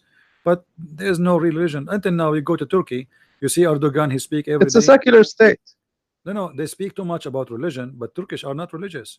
You go to Turkey, you see Yes, you see the corruption, you see the scam, you see the kidnapping, you see the thieves, you see the prostitution. The bars are open, the nightclubs, striptease. I mean, go to Ankara, go to Istanbul, go. Erdogan, he make a I speech have every day friends about there. I Allah. know, I know, I know. Yeah, they make a speech every day about Allah, but this guy, his country is the major income they have is prostitution and drugs and drinking. Why Erdogan don't forbid alcohol in his country if he's a Muslim leader? He pretends he's a caliphate, but he's too much of a liberal Yeah, caliphate. where is the guy who will forbid alcohol? Isn't it alcohol forbidden? I mean, this is something little to do. I mean, you do not need to be genius to know that you as a Muslim supposedly should forbid alcohol. You cannot do that, because if you do that, his country will be bankrupt. They make a lot of money from tourism. If he close all the nightclubs and prostitution and all those things, the country is not already. The It's country will go ridiculous. back to the rubbles it used to be. The country is used to be a Constantinia, used to be a wonderful country. This is not even their country, you know. But since they came there Yes, and they stole everything, and all what Ottoman Empire was built of stealing from the others for the sake of those who live in this area. But what I'm trying to say, that Islam as yeah. Islam is not exist no more. Islam is gone long time ago. This is what is left over, and today the Muslims are nothing different from before. They fight each other and they kill each other. Go and see what The happened same. now in Turkey. Exactly, you know, the Saudi, the Emirati, the Bahrain, the Qatar, the Turkish, the Egyptian. I mean, it's a nations of people who hate each other to death. Yes, If not that America, is saddeningly true. if not America, right now the Middle East will be burning. Turkey will attack Syria, Saudi Arabia, Egyptian, and they will attack Turkey. Iran will attack Saudi Arabia. The whole Islamic countries will be killing each other. Actually, already are killing each other anyway. War in Iran, war in Yemen, war in Syria, war with the Kurdish, war in Iraq, war in Afghanistan, war in Pakistan, war in Libya. I mean, where is there's a Muslim country they don't have a war? I wanted to ask you about one more thing. Are you familiar with the current Egyptian politics? No, not really. And I don't really. I just wanted to ask you about like the president. What do you think of him? I think all of them the same garbage. This is the Middle East, my friend. Okay. This is the Middle East. It's a you know, it doesn't matter how they try to color themselves as to look like nice, to be moderate. At the end of the day, all of them, they are racist. You know, Very, and they yes, are very. they discriminate you. They always find a way to discriminate you. You know, if you are black, they discriminate you. If you are not an Egyptian, they discriminate you. If you are an Arab discriminate Egyptian. Egyptian discriminate Arab. You know, the Middle East. All of it is messed up. This is why I don't like to live there. Actually, to be honest with you, I don't like to be there. No one likes living there. And even in here in America, I don't associate with Middle Eastern because they don't change. Even those who live in USA, they are racist. They are racist. You know, like it's not a secret. You go right now and search. You will find that the most ugly behavior toward black people you Yes, find in yes, the Middle yes. East. Go to Algeria. Algerian, they are African, but yet they treat I've seen it in my own country. yeah, and they treat the black people as they are slaves until now. And in Libya, they are now having thousands of slaves in Tunisia. If you know, go and see what they are doing to them in Tunisia. If you are a student from Africa coming to Tunisia, they treat you like garbage. They humiliate you. They beat you in the street. Same in Morocco. Same in Algeria. Those are I've seen it. African. I've seen it here in Egypt. Yeah, see, so you know, it's a race. They are racist, and they always find a way to discriminate you. So you are a Christian, we will discriminate you. If you're not a Christian, we will find different else. You know, something else. You know, They always find some small minority that they have to push they have around. to abuse you somewhere, and they try to find a way to abuse you. The point is how we can abuse you and suck your blood. You know. Yes. So if you are not from a big tribe, we abuse you too. You know, if you are a poor, we abuse you. So let us say you are a Muslim. So he's not a Christian. We can't abuse him for being a Christian. He's a Muslim, but he's not from high class family. We can't abuse him. He's a poor guy. Everybody abuse everybody. Everybody steal from everybody. Middle East is hell. It is a hell. You have to be from a powerful family to live a nice life in the Middle East. Otherwise, Yes. you are no one. Yes. If you are from a powerful family, you live like a king. You can go buy your car over somebody in the street and nobody will arrest you. Nobody even will talk about it. That is saddeningly true. Yes. What do you think of this logic that these Arabs have? Is when you tell them, look at the modern Western countries and how they are, and look at us. Is this the God's chosen people or God's ummah or whatever? And then they say, but they don't have the deen. What do you say to this kind of people? You see, for me, the Western countries Yeah. are not the best because of Yep. nice Yes. streets and etc. No, actually, the West is really getting to be garbage like the Middle East, the same as the Middle East now. Because you go in the West, you will find the Middle East there more than the Middle East itself. You go to the West, now you find like terrorists more than what you find in the Middle East. But I know what you are talking about they build the civilization, etc. They are advanced, etc. But Yeah. this is not really the reason for me to look at the Middle East in a bad way. That is not really the reason.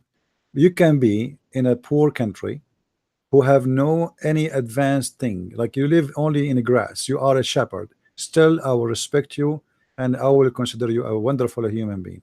So I will not measure really a nation by how advanced they are, but I will I will measure them by their fruits. This is what Jesus said, from their fruits you shall know them. The fruits in the Middle East, that everything is corrupt, the judge is corrupt, the police is corrupt, the president is corrupt, everything around you is corrupt. The phone company, they cut your phone in purpose and they call you and they say, they come to you to your door, they say, is your phone working? You say, let me check. You go inside, you find the phone is not working. They say, see, well, you make a request, but he is the one who cut the cable outside a second ago, so he will make you pay him, bribe him to fix it for you now, otherwise you will wait for your turn. Everything is corrupt. This is the problem. You know, they have a corrupt mentality, they have a corrupt society, and the same time they are the most people speak about being decent, and they are so proud about how wonderful they are. You are in the Middle East, I am from the Middle East, and you know, when we speak about Western, we speak about them as they are garbage. Yes. You Yes. know, and we are the Look best. at the garbage West. Look at how immoral they are. Look at how irreligious they are. We No, have not the only deen. that, We not are only the that. best. If you speak about Western women in the Middle East, they speak about Yeah. them, they are whore. But if you A slut. but if you go in the Middle East, you'll see how women, they are taking drugs, sleeping with around, and you know, they do everything in the book of the devil. But in the same time, they claim that they are the best of mankind. It's because of how they've been. What's the word? They've been kept away from these things, and they finally found the chance to do it. So Yeah, but you know, I'm saying it's a society of hypocrisy. very. Everything is hypocrisy. The in the Middle East, in the culture of the Middle Eastern, if you are a male, you can go sleep out, your mother knows, your father knows, and nobody will be upset. If you are a girl and you do the same as your brother, You'll they be will go slaughtered. crazy, you know. And this is why everything is done under the carpet. Women, they go sleep around, men, they sleep around. Number one product in the Middle East for women is virgin again. All women, they go sleep around, and then before they get married, they buy a product, it's called virgin again, where women, she inserted somewhere, and in the wedding night she claimed that she is a virgin, and then the husband, he will see the blood, and he will be proud that his wife, she is a decent woman, but in fact his wife, she did what nobody did before. There's a woman, her name is Foxy. Anyone remember her video, guys? Anyone remember I the video of Foxy? This is a am not. stupid Canadian woman who converted to Islam, and then she Yeah. started living with the Muslim, and then she made a video to speak about the virgin. She is upset because they keep talking about you have to be a virgin, you have to be a virgin. And then she said, Muslim women, she go in the library, they go under the table, they do it. I'm not going to say the language she is saying, very dirty. They sleep with everybody, and then they do it everywhere except there. And then they claim to be virgin, but they are not virgin. So this video, I advise people to watch it. If anyone have it, please post it in the chat. I think it was called Foxy. I'll watch it after the stream. Yeah, if somebody can find it, if somebody remember the name or remember where we can find the video, please post it in the chat so they can see it. This woman, she converted to Islam, she lived between the Muslims, and she was shocked about how corrupt the society, that women, they wear hijab, they claim that they are decent, but in fact they do everything you can imagine and things you cannot even imagine. And she is, or obviously she is suffering because she is at the end of the day, she converted to Islam, yes, but they consider her as a Western. And for them, those people, they look at the Western that she is I don't want to use the bad word, she is a, Yeah, you know what I'm saying. So a, a, a yeah, a promiscuous she woman. is a very bad woman, as simple as that. Yeah. So she converted to Islam, she thought she would be treated nicely, she thought this is a decent community, and then she noticed how hypocrite they are.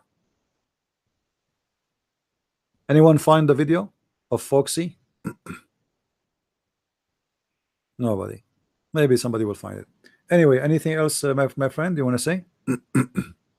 No, thank you. This is great. All right, thank you very much for calling, You're welcome. and I will try to find the video for you so you can watch it.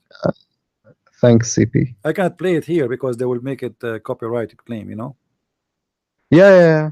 The copyright strikes. All right, take care, my friend. You're welcome. Thank you.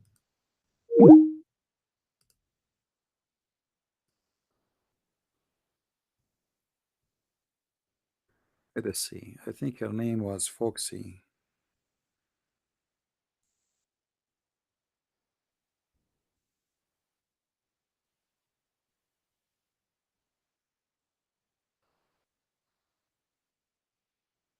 Well, this video should be kept online. Actually, people, they should spread it around because it's really present a lot of of the truth. Here we go. I found it. You go, guys, and download it. And please download it and share it everywhere, because this is a very honest video made by this woman, stupid woman who converted to Islam. I just posted. It's there. Do you see it? It's literally, it's speaking the truth about the cult of Islam. So download it and post it everywhere. This is a stupid woman, Canadian. She converted to Islam, and there she is telling you how much hypocrite the Muslims are. I wish I can play it for you, even though she used a very filthy language, and this is why maybe she converted to Islam.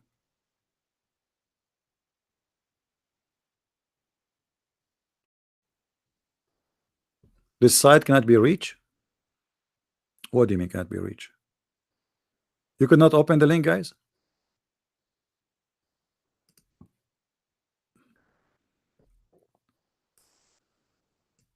Did the link open? Did the YouTube link open or no? No? Okay, let me see. If I post it in the, I will post it in the info of the video here. Let me see. I think now it should open. It should show.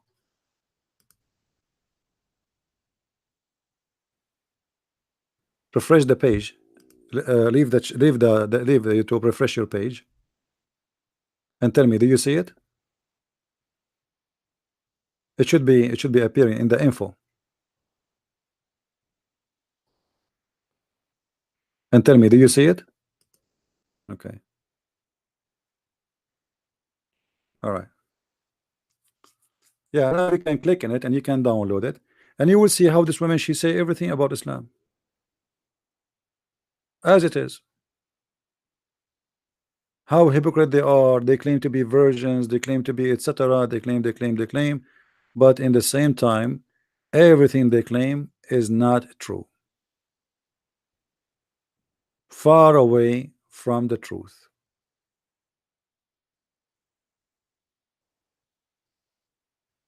But nothing new.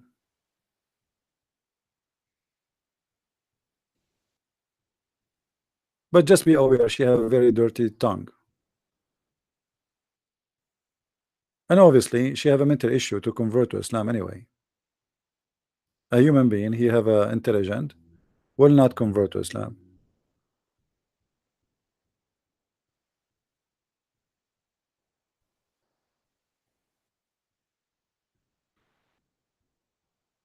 And this is why those videos should be spread all over, so people they can see that they say a witness from inside, from indoor. You see, when I talk about Islam, they will say, okay, this guy, he is a Christian prince, he don't like Islam, etc. He teach against it. But this is a girl, she is a Muslim now, supposedly. She converted to Islam. She is part of this stupid cult. She work in Dubai, I think, and she have and this is what happened, by the way. Those Western lost women, they like to be with Middle Eastern men for a very simple reason. When a woman, she is from the West, she go with Middle Eastern man, he spend his money on her, not like Western men who they talk to you equally. Like we go to the restaurant 50-50, we go to the movie, you pay 50-50, we share an apartment, we pay 50-50. Middle Eastern man, he have the mentality that he is the male and you are the potato, so he have to pay for everything so he can control you. It's not because being good, but because he like to be in control. If it's 50-50, it's mean we have to share our opinion 50-50 too. We have to make decisions 50-50 too, right? And that is not what he like. Some people they think that because he is generous, this is not about generosity, this is because he like to own you. This is why they don't like the women to work, so he can have full control of her. It's not because he is generous. You don't work, you will be fully dependent on him. As simple as that. And then you cannot make him angry, because if you make him angry, you become homeless. You have no job, you have no work, you have nothing to do. He control your life. So you will think 1,000,000 times before you leave his house or you leave his command. So those women who they are lazy, they like to have gifts, they like to have somebody spend their money on them. This is why they go and they go out with Muslim men.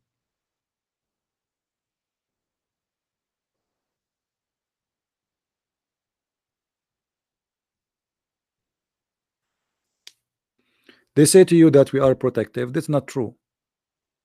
They like to own you, my friend. They are like a property. It is a property business. He own you. A person who trusts you, he do not need to be protective to the point he watch over you what you are doing. He will be scared that you will see someone and talk to someone, because simply he don't trust you. He own you.